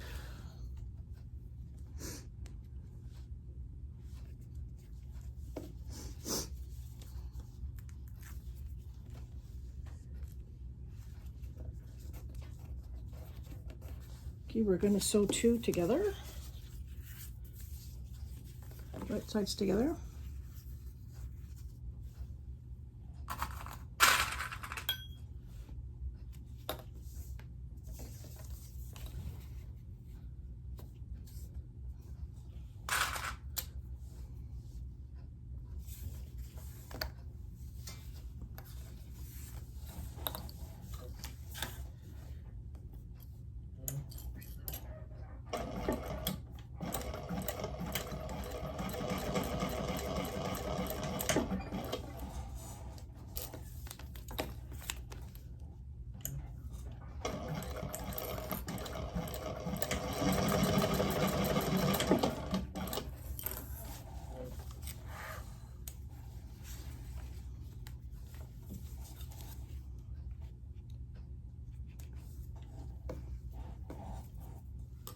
And then we're going to take our zipper, which we've prepared, folded the edges up, and just made the,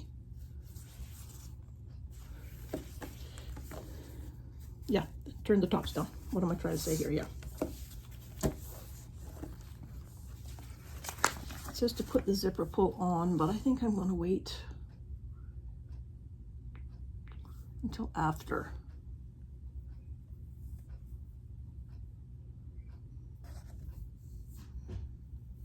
I don't know if there's a reason why I have to put it on now. I guess it just kind of holds it together a bit better, so I'll go ahead and do that. Let me see, this will be my outside zipper.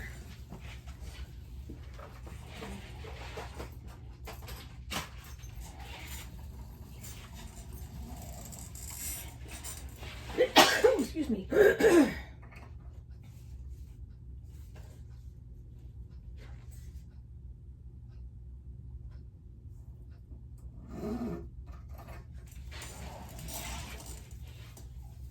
There's my gorgeous zipper pull. Now,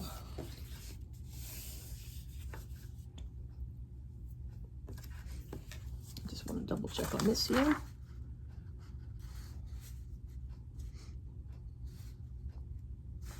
Maybe I'll just put a staple in the back too so I don't lose it.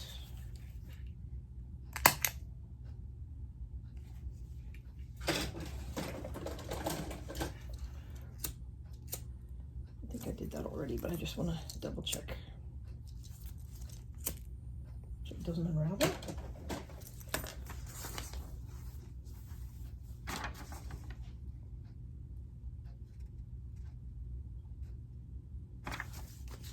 Okay, now what we're doing is we're tucking the zipper in to the end that we sewed the 1/4 inch on. And I think we're going to sandwich the whole thing in.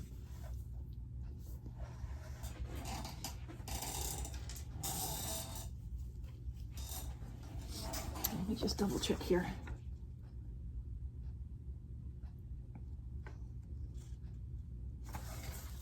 I might just put a little bit of double-sided tape on that just to hold it in place.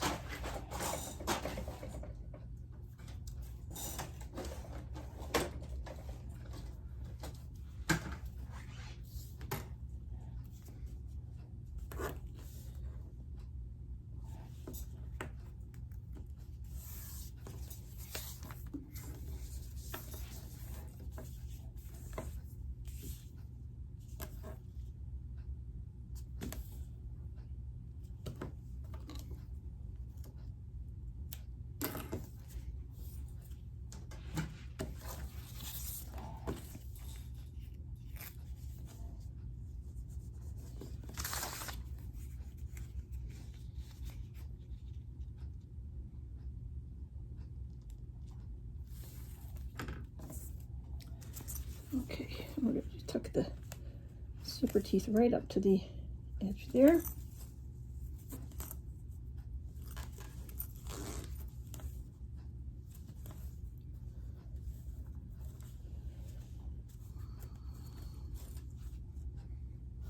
Now we fold this back and do the same thing. Line up the ends and the zipper. Oh, it would help if I took the tape off. There we go. I'm going to line up my ends first so I know that my zipper placket is even.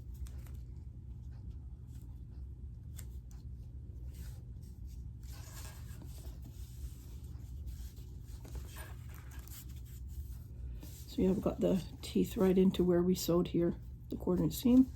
A little bit hanging over is okay, I can trim that off.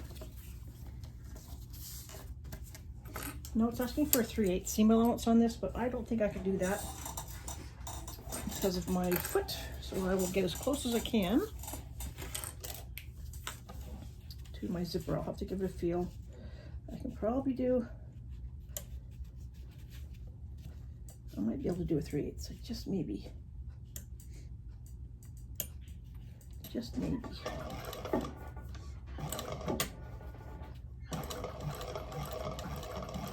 Be close.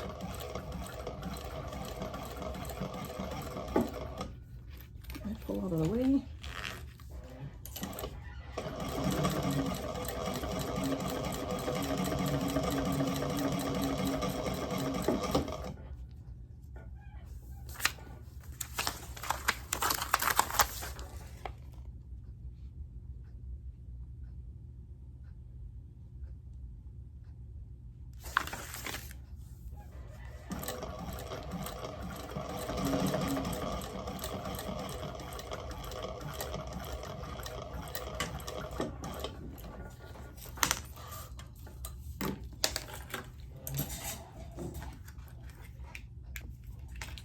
We're going to do the exact same thing on the other side. So our zipper is kind of sandwiched in there. So now I need to do this side. So I need to put the tape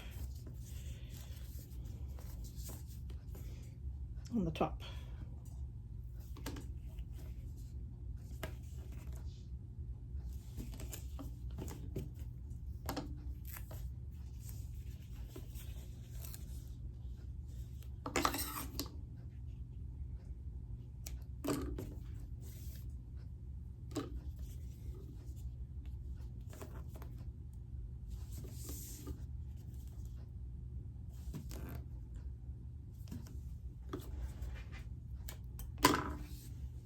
Alrighty, now we're going to do this side. Just make sure we get it just right.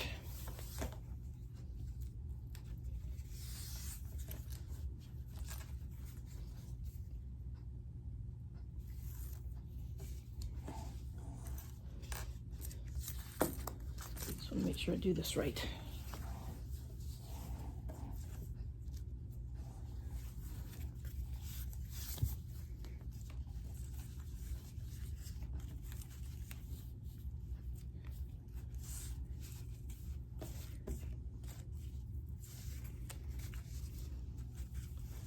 Sorry guys, you can't see there. I'm just putting the zipper in the same way as we did the other one. Right up to the stitches. Move it so you can see it.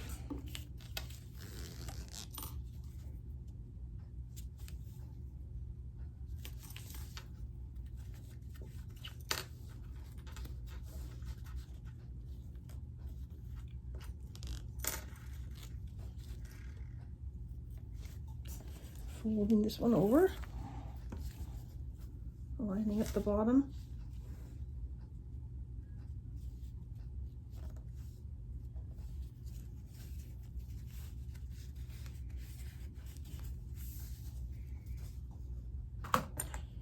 Couple of clips.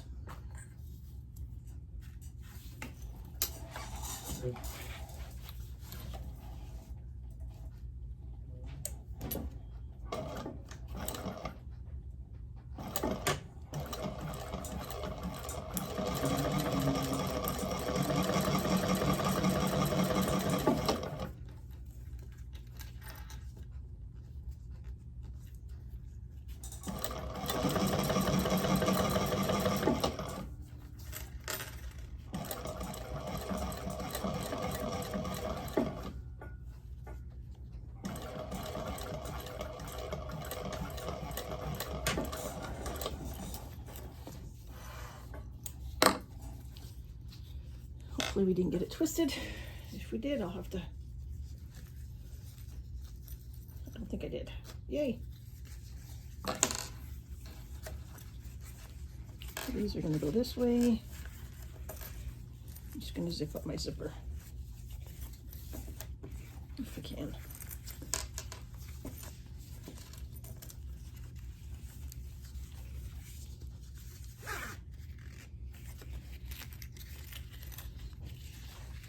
Yeah, I did that. It's good. And that's going to be our zipper placket. Pretty. What I am going to do is I'm going to go in and take out some of this bulk.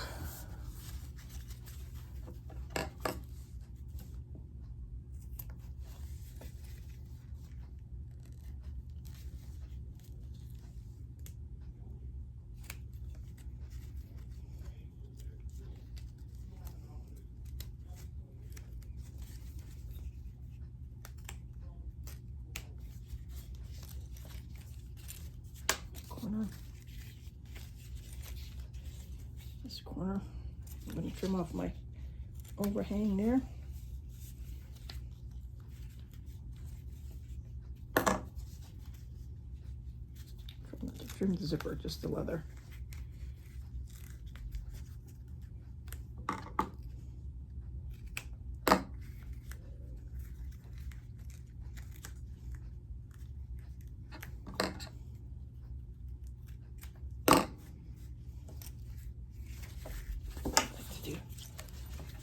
I'm being extra careful with the trimming because the leather's so much thicker.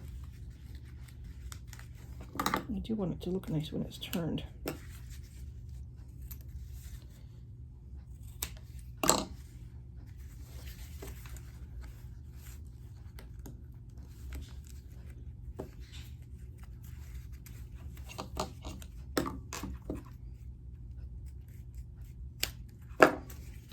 Okay. Now I'm just going to iron the edges where the zippers are, just in case.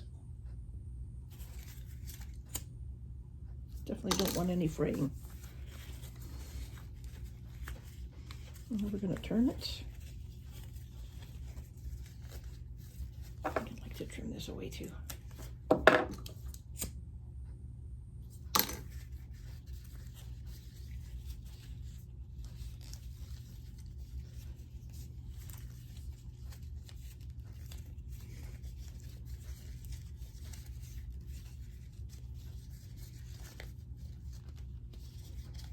It's a bit harder to turn. I'm gonna have to trim some more bulk out of there, I think. Hang on just a second.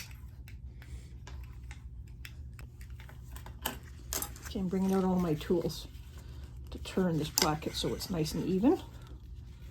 I've got my chopstick. I've got my turning tool. Like I said, not ever working with leather before. I don't know what to expect with these things. think I might take out a little bit of bulk down here at the bottom.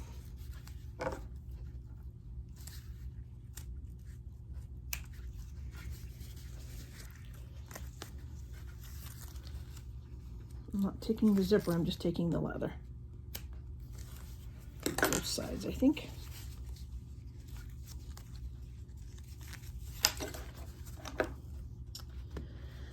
Well, this is my learning experiences with leather with this bag.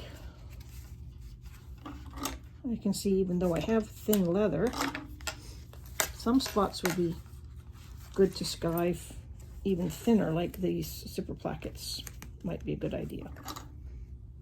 But I think once I've trimmed this away, I think it'll be good. Yeah, that looks better. Okay, now let's get my mess out of the way here. I've re-singed all the edges of my zipper in case I've caught it with the scissors, and I've clipped it because you don't want it to fray. Alrighty, now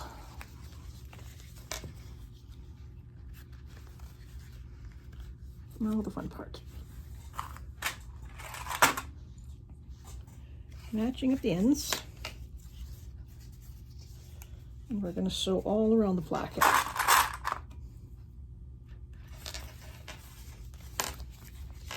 Just really making sure this placket is away from the zipper and even.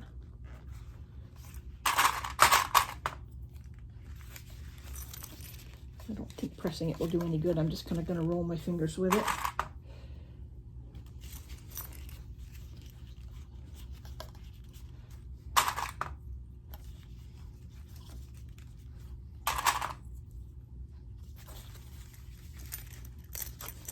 Tops, I'll just make sure I have some pressure on it, that it's opening all the way away from the zipper.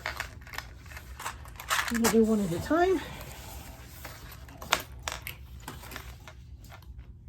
Start down here. We'll start on the side that's going to be hidden, so I can backstitch. I really need to check my bobbin.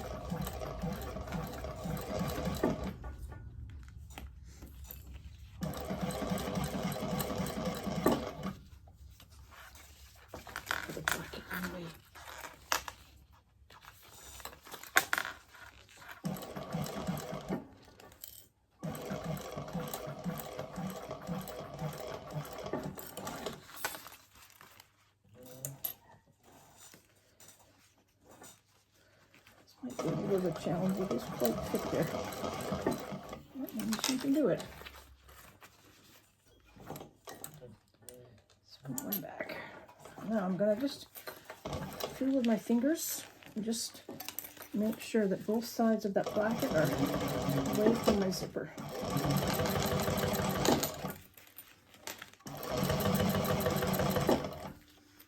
Not pulling, just opening that seam.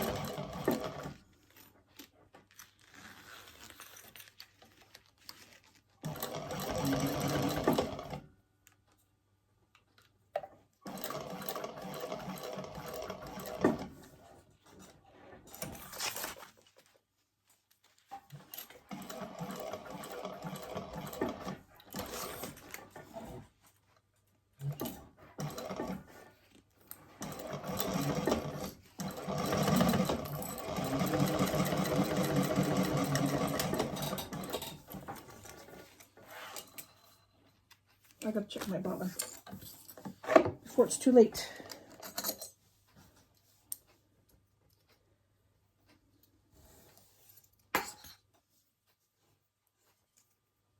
I can just hear it unraveling in my bobbin always gets messy. I don't know if you can see that or not. It's like the thread comes off, and I don't know why it does that. It drives me insane. I know the thread is thick, but it shouldn't do that. Just shouldn't keep coming undone. Maybe I need a spring in there, a better spring. I think I have enough to do the other placket. Let's just double check that.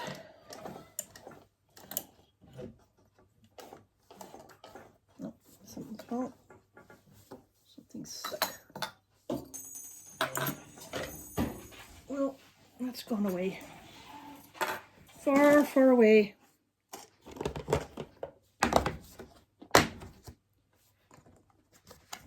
Put a new one in.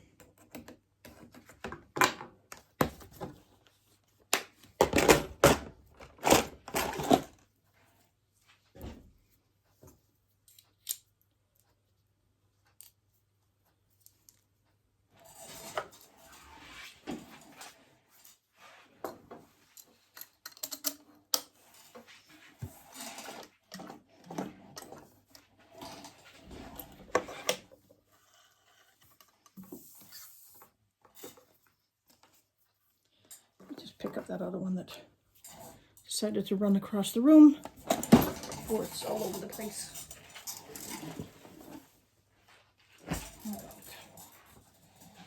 It's just not enough on that one to do anything. Okay. Same thing over here.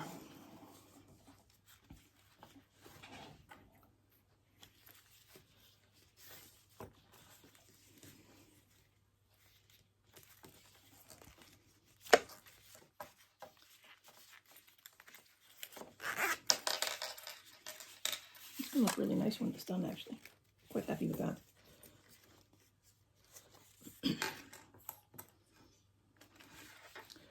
We're getting close. We're getting close. Oh, if I can finish this off for you tonight.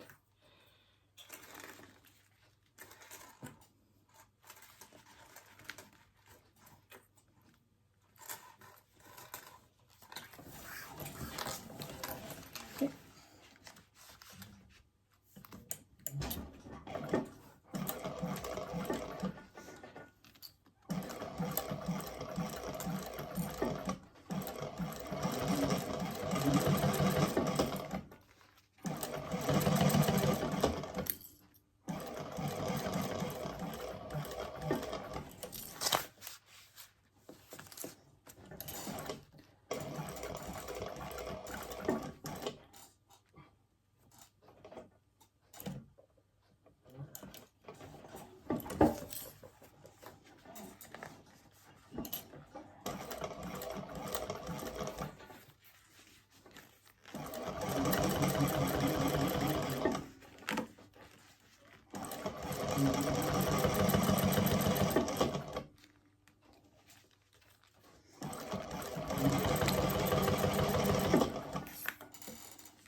It's tight on the end. It's really quite thick. So I'm going to pull in it. Oh, I don't like that. Hang on a minute. My end slipped. See that? My end slipped there and I don't like that. So I'm going to unpick that.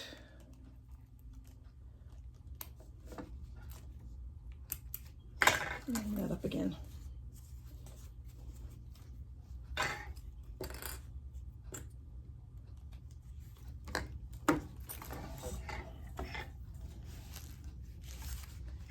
You won't see it, but I will.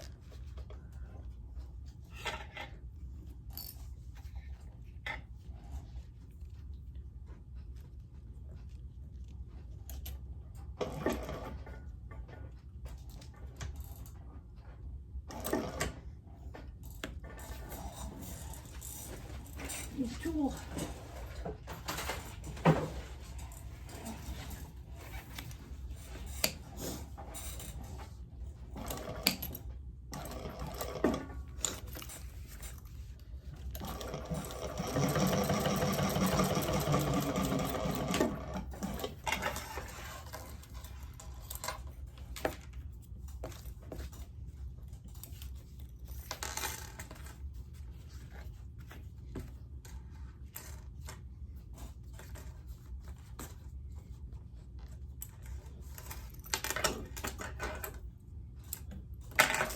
And there we have it.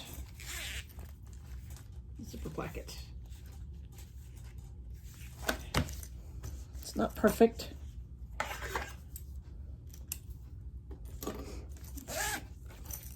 but it's not bad for a first time with leather. Nice zipper pull. Pretty zipper pull. Okay, let me just go on to the next step. Let's see.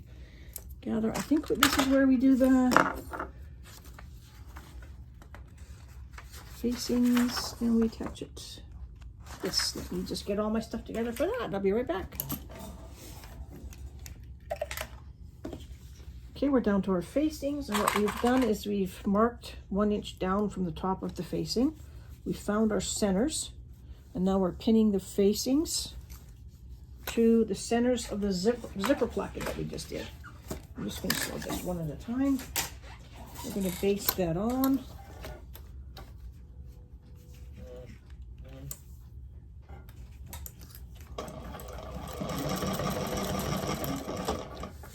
Make sure I'm doing the right seam allowance. Yep.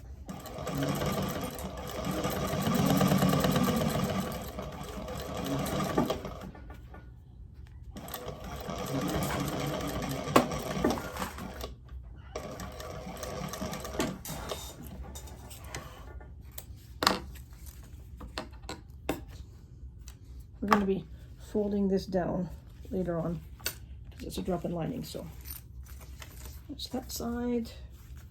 Make sure I'm attaching the bottom to the other side. They should line up. Yep, they do.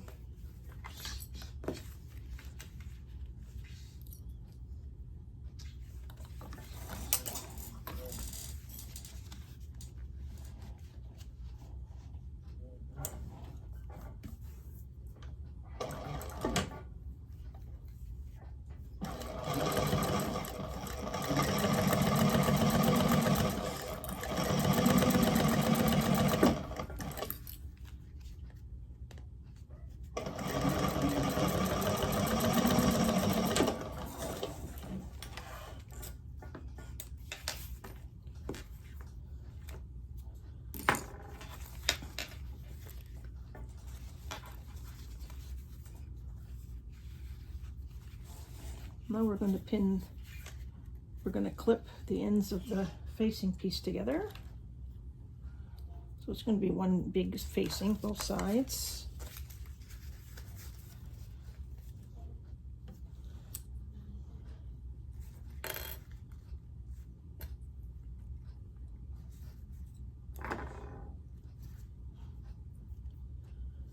And we're going to sew those together, keeping your zipper tails out of the way as best you can.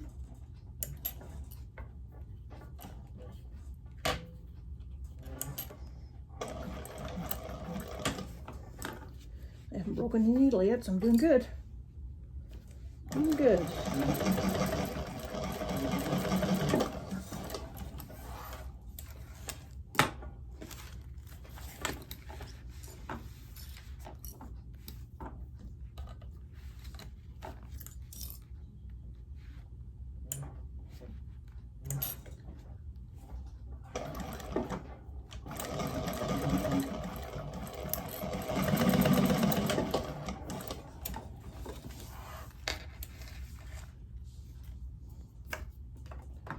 So now we have like a big circle facings attached. The zipper pull is still on. Just see if I need to trim these.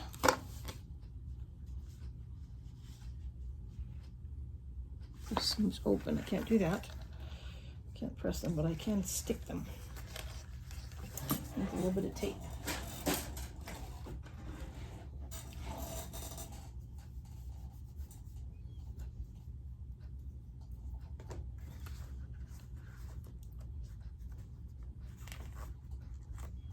I'm just putting a piece of tape on my seam allowance so I can flatten it out.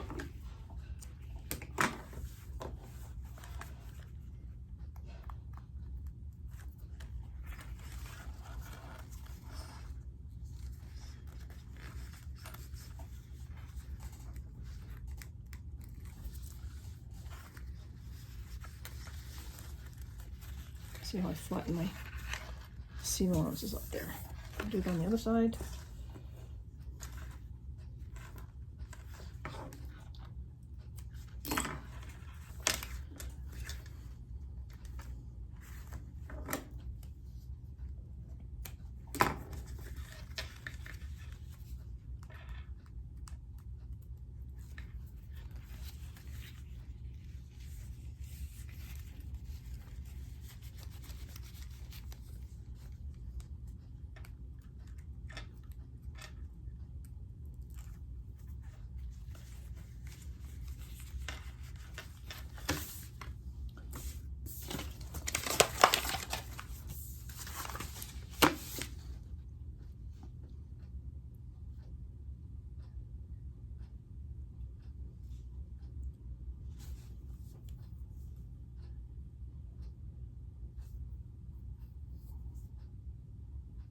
reading the instructions, make sure I've got the right open zipper. Fold the top edge down to meet the one edge mark and press. Well, I'm going to have to tape on that. So we had our one edge. I'm going to have to put some thicker tape, I think, for that. Probably should have done them. Well, I guess I could have done it before, but that's okay. I'm going to just take it all the way around.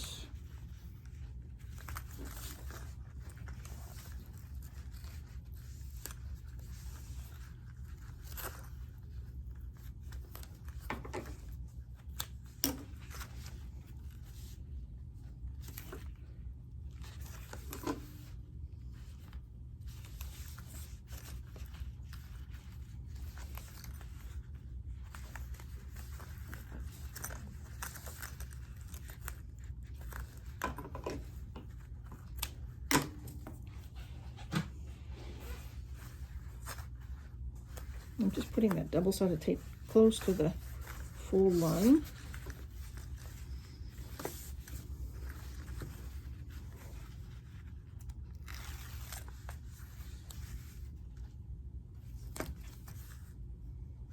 We're doing this because of the drop-in lining.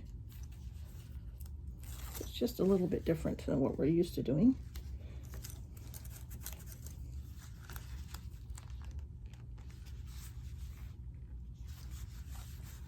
I'm just going to go around.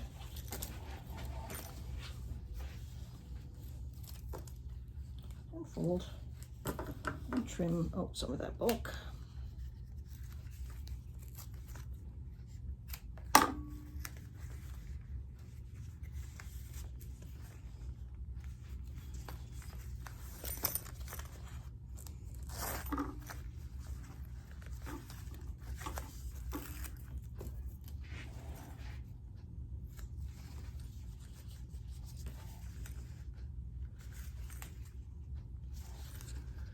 Just folding it all around.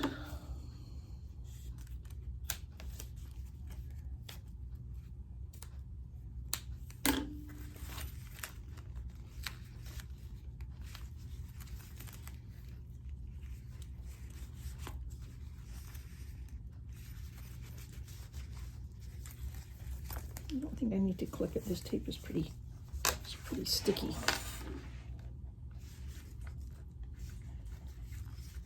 If I have to clip it, I will. Maybe on those bulky corners, I will.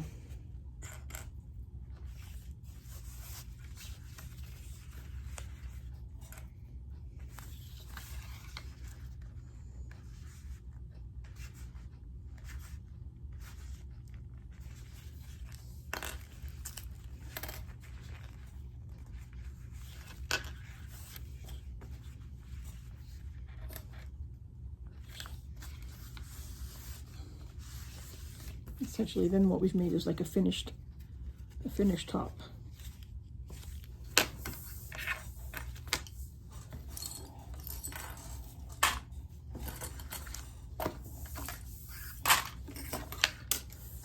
I don't do anything to that because we're going to put it in the lining now.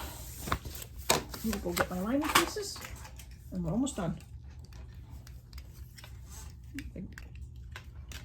Okay, now what I've done, I've got my lining piece. I've got the zipper towards me. I've turned the zipper placket, I just turned it around so that the raw edges are up. The zipper pull is going to close this way, the same as my back. We're going to put this inside.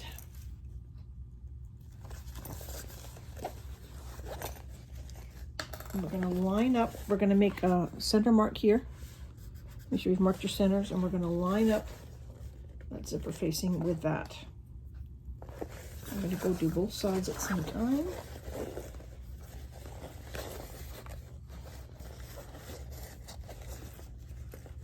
Making sure my zipper's out of the way.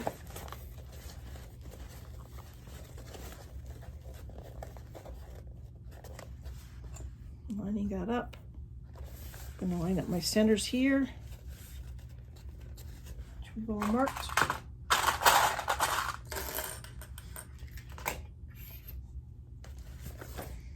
Center over here.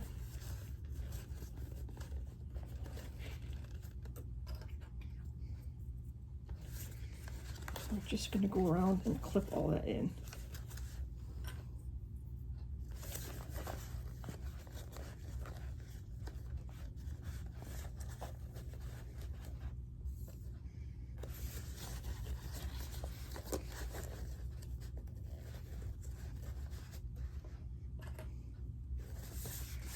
Sure, there'll be a little bit of easing to do.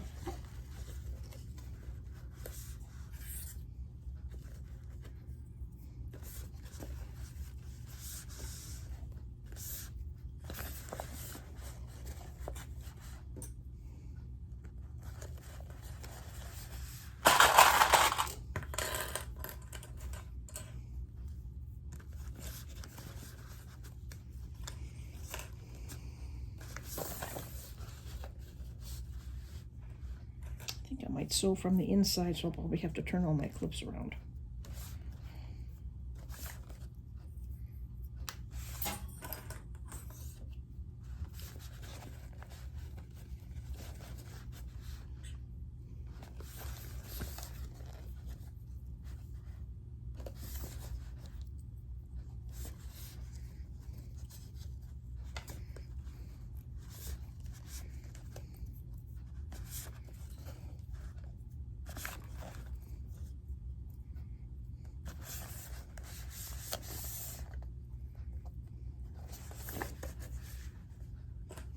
Okay, that's what we have.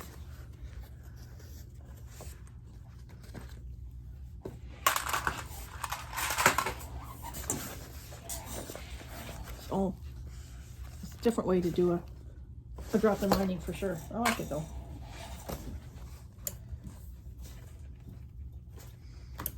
Seam allowance.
Machine really has no problems going through those thick layers at all.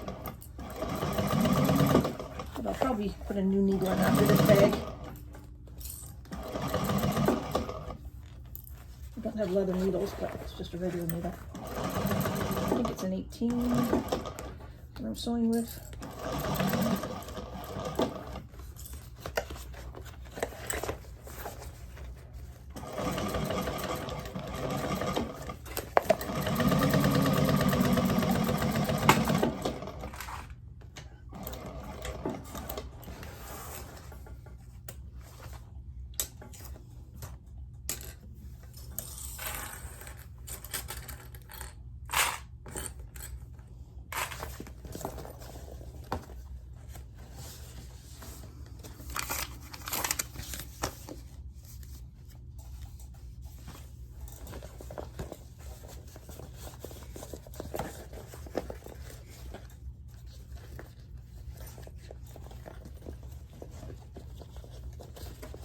That's good. Now it's attached. That's going to be the inside, and that's all folded up, all one piece.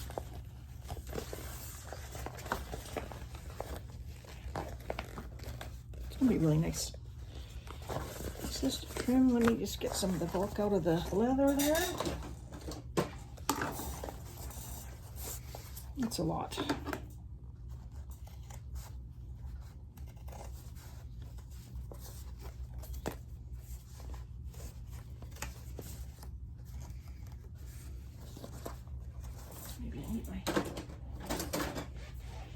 Scissors. Oh, those are best.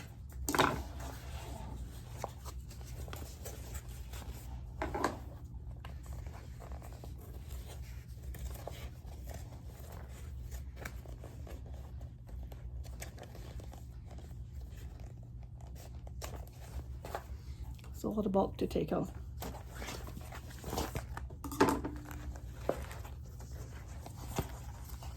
Which is good that we're taking it out. I'm going to take a little bit more there, I think.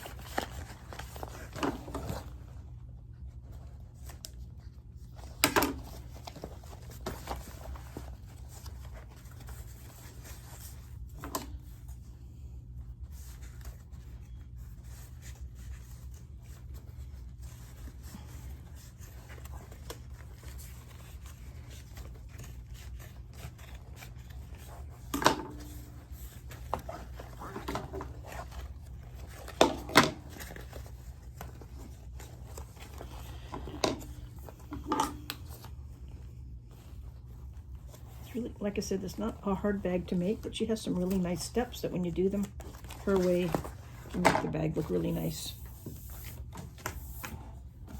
Alrighty.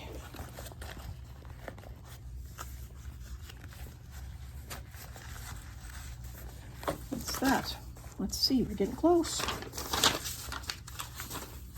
Strap connectors, I have those already done somewhere.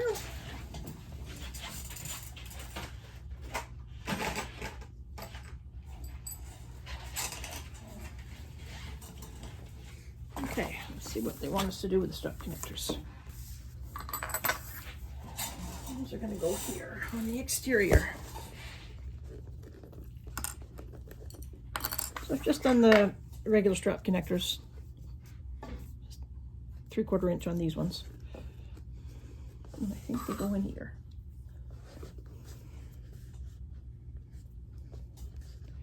Centered.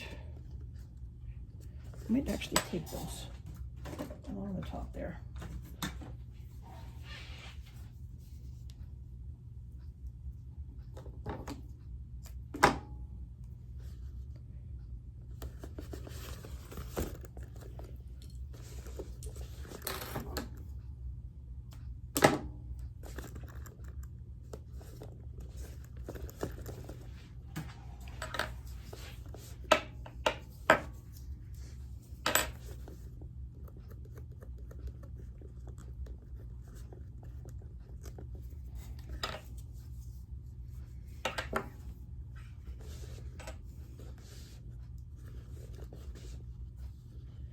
Just going to line it up with the raw edges.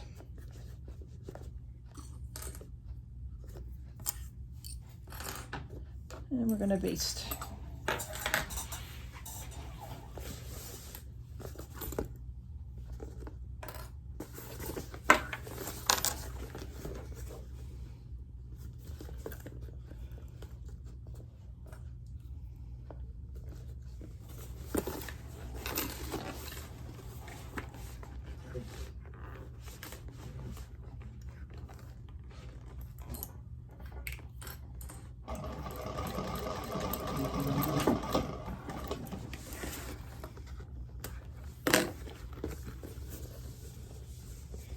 Do that right.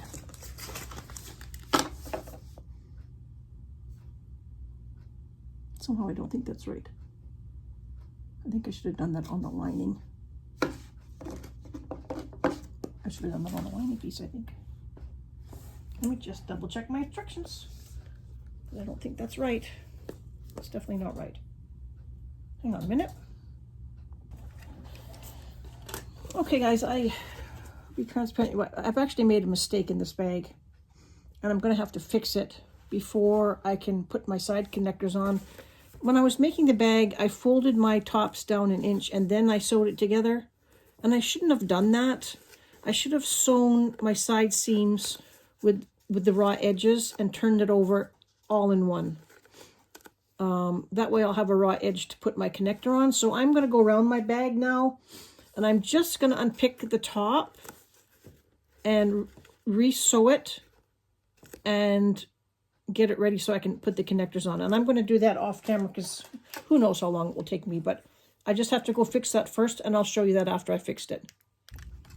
Okay, it didn't take too long. It was just sticky. So basically what I did is I just went in and I just opened these seams back up, pulled up the top, and then I knew right away when I had no raw edge to put my connectors on, that something wasn't quite right. So instead of, I should have not folded it down and sewed it. I should have just left it raw edge and then sewed up my side seam. So now I have an edge to put my connectors on. So we're going to do that next. Okay, that gives us a raw edge to put that on now. I knew something wasn't right. Let's just fix it and move on.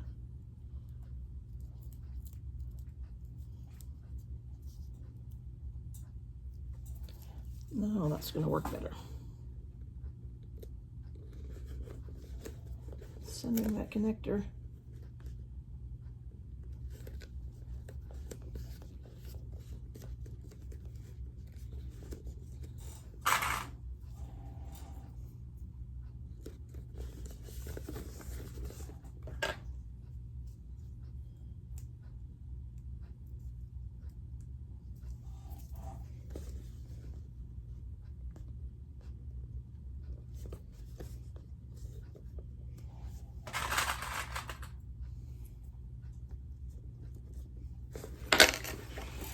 And we're just going to base that on.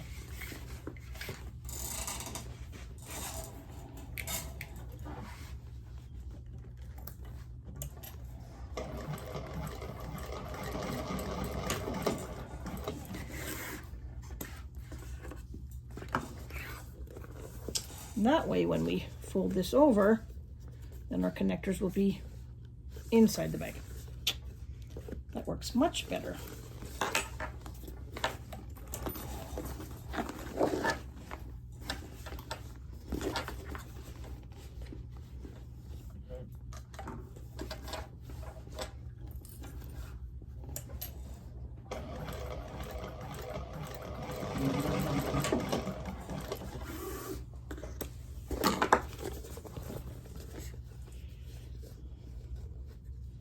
That's much better. Okay, I think our next step now is the drop-in lining. And then once that's in, other than the handle, the bag will be done. Let me gather everything for that and we'll be right back. All right, friends, I fixed my little snafu and I took my sides apart, and then what I did was open the seams, sew the seams, and then turn over the top, and then I installed the, per the pattern, the strap connector properly. So I knew, because this is a drop-in lining, I knew that I had done something wrong. So I fixed that. So now we're gonna take our lining, which I have right here. The lining is also, the lining is wrong side out, touching wrong sides of the bag, and we're going to insert it in here. And I think what I'm going to do, I'm going to put a little bit of double-sided tape. I just don't want it to shift once I've put clips on it. I'm pretty sure my machine will handle it. I just want to put it down low so it's not going to be in the seam mount. It's not going to show. I'm going to put a little bit on the ends where strap connectors are, because that's going to be really thick there. So I'm going to just put a piece down in there. Make sure that's folded down.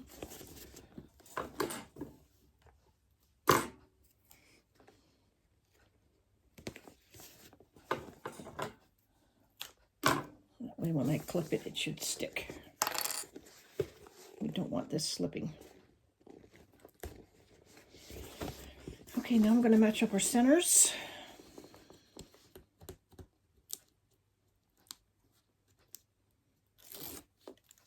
So you can see I'm now doing the drop-in part of it. So both of my seams at the top are finished.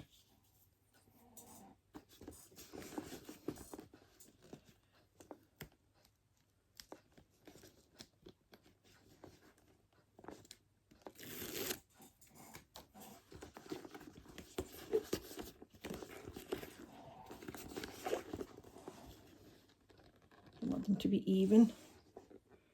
You don't want them. That's why I decided to use the tape, because I don't want it to slip when I do my top stitching, because it's not always easy, especially when I don't have a cylinder arm. I'm just going to go along here. I'm going to take my time.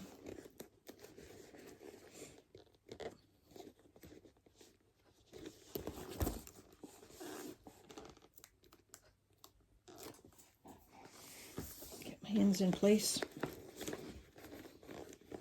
There's going to be a little bit of thickness there. Should be okay. And I'm going to go along here. Just ease it in. You just want to make sure your tops are really even right here.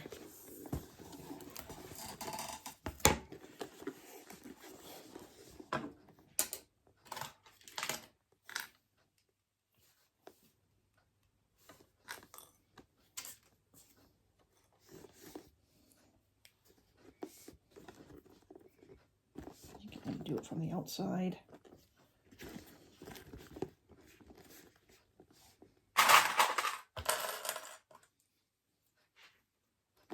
Use your whole clip. Make sure your clip's all the way on there.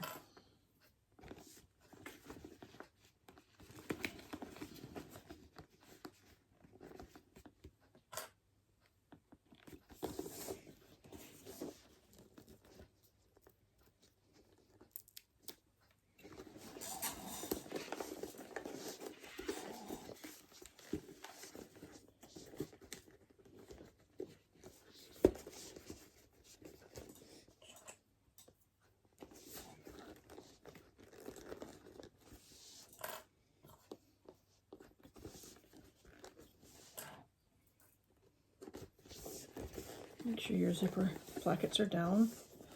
Just want to make sure that everything's lined up.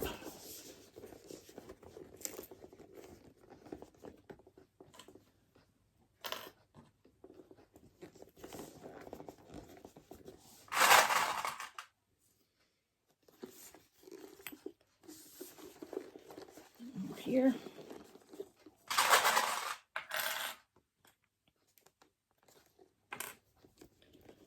Tape is sticking up there. That's what I don't want. Move it down a little bit so it doesn't show. There we go. I'm going to move the camera back just a little bit, guys, so you can see a little bit better.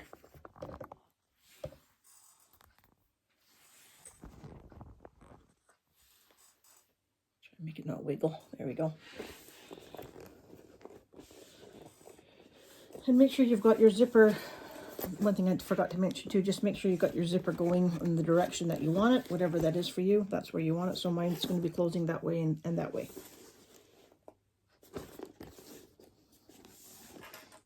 I'm going to get that zipper out of the way. Just use those clips.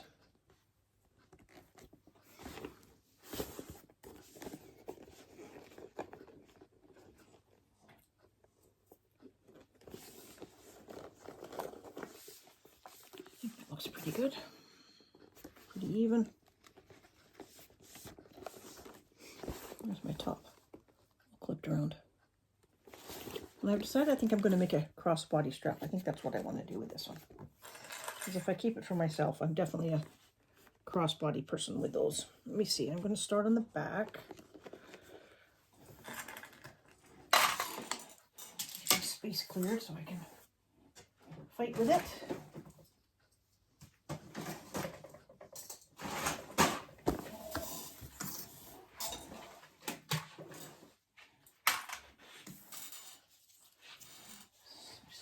Scissor.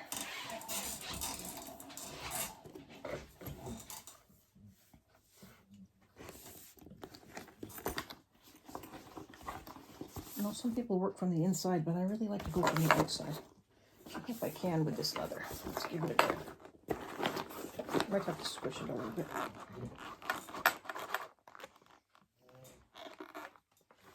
Just going to go nice and slow.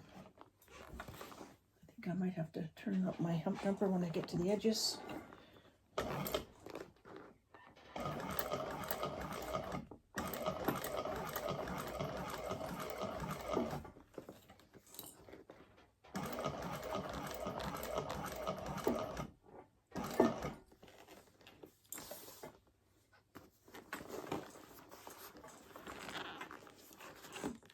I'm glad I used double-sided tape though, because it definitely would shift.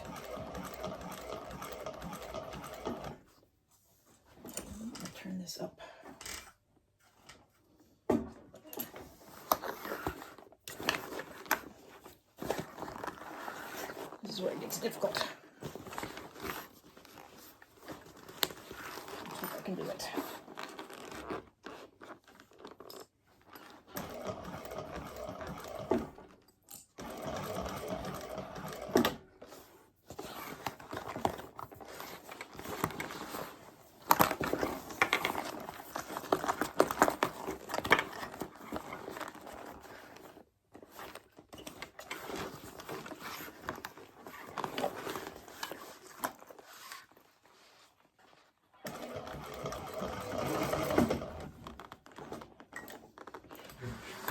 It slipped on me. Let me just fix it. I think I'm going to have to try doing it from the inside and not the outside. I think that's going to be easier instead of trying to manhandle it around. I'm going to go from the inside. I think that's going to be easier for my hands and for my machine. Nope, sorry, that's my clock. There's nothing dying in here, I promise.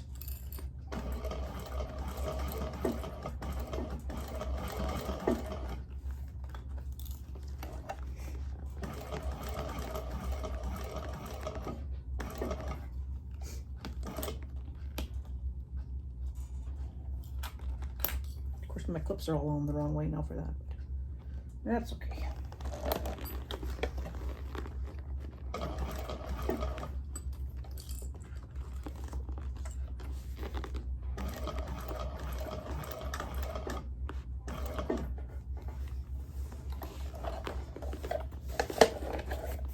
Okay guys, let me just go ahead and get this top stitch. It's going to be slow and arduous to kind of watch me do this. So let me just get this done and I'll bring you back when I'm finished. Alrighty, it was much easier doing it from the inside. I'm just going to burn my threads. Where I started. And I think I'm going to do a crossbody strap for sure.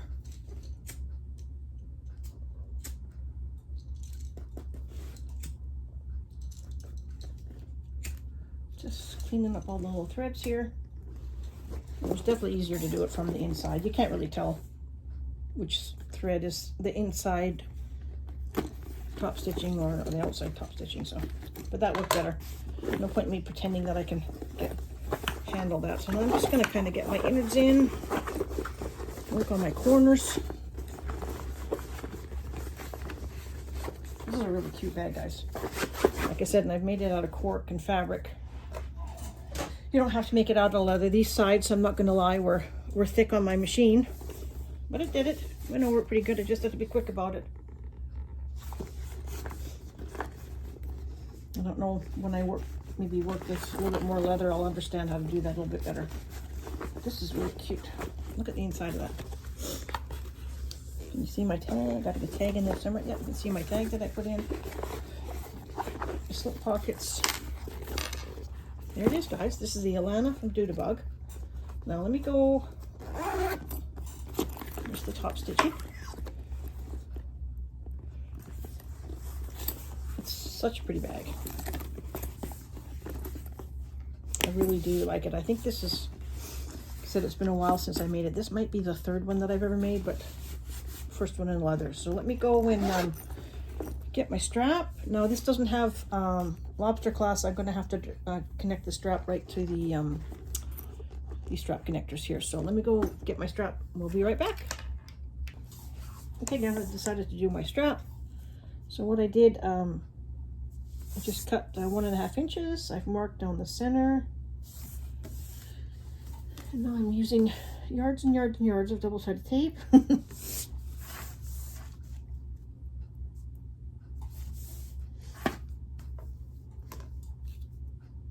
going to do that down both sides.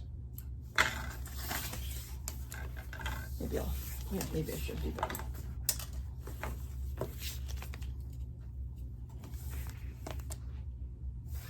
I'm going to have to leave the middle raw edges, so I want to make sure I've got tape on both sides.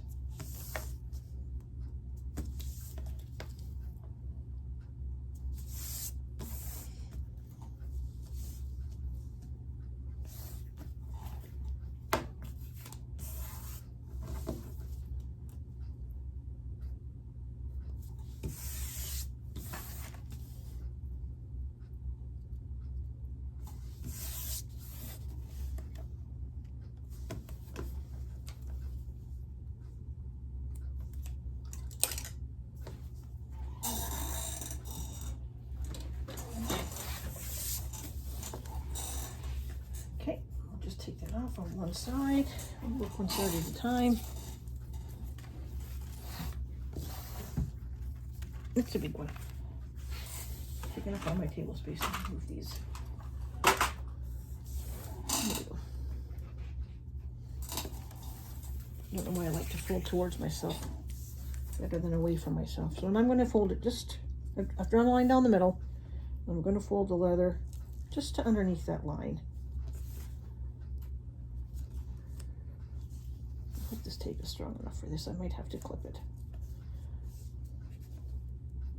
Just so it comes to the line.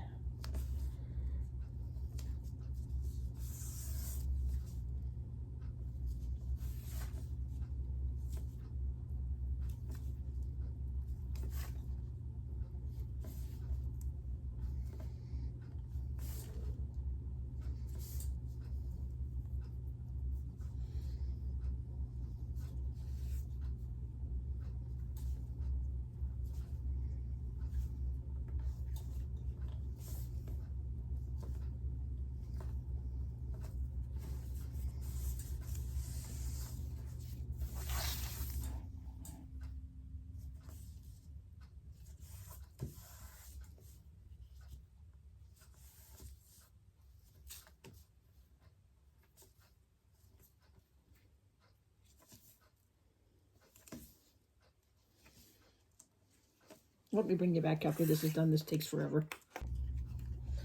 Okay, made my strap. Now I'm going to put my strap connectors on and attach it to the bag. So I'm just going to rivet them on. I think there's enough bulk there already, so I'm just going to do that. Punch it from this side so I can see. Just going to get it right in the center there. Big enough one. Yep, it should be.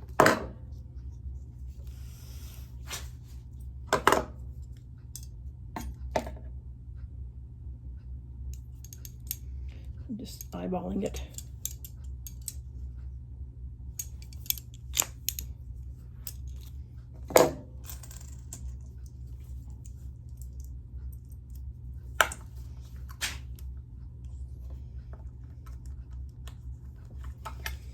Okay, and I'm going to put it through over here.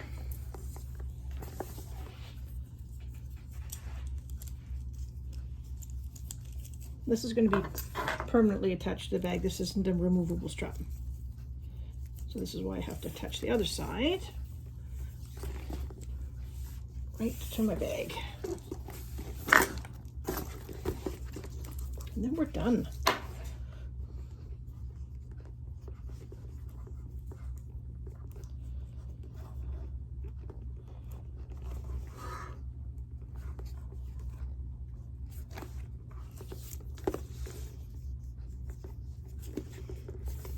Bit bigger.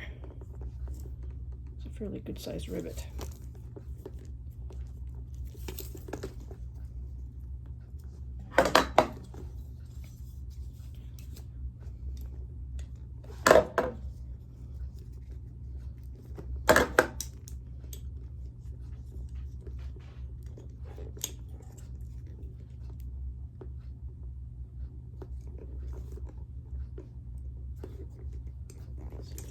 It.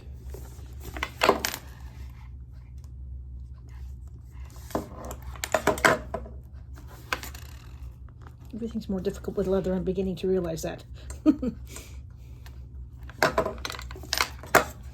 Everything's thicker. Just wish it would stay up there. Put a clip in it. There we go. Now I can do it.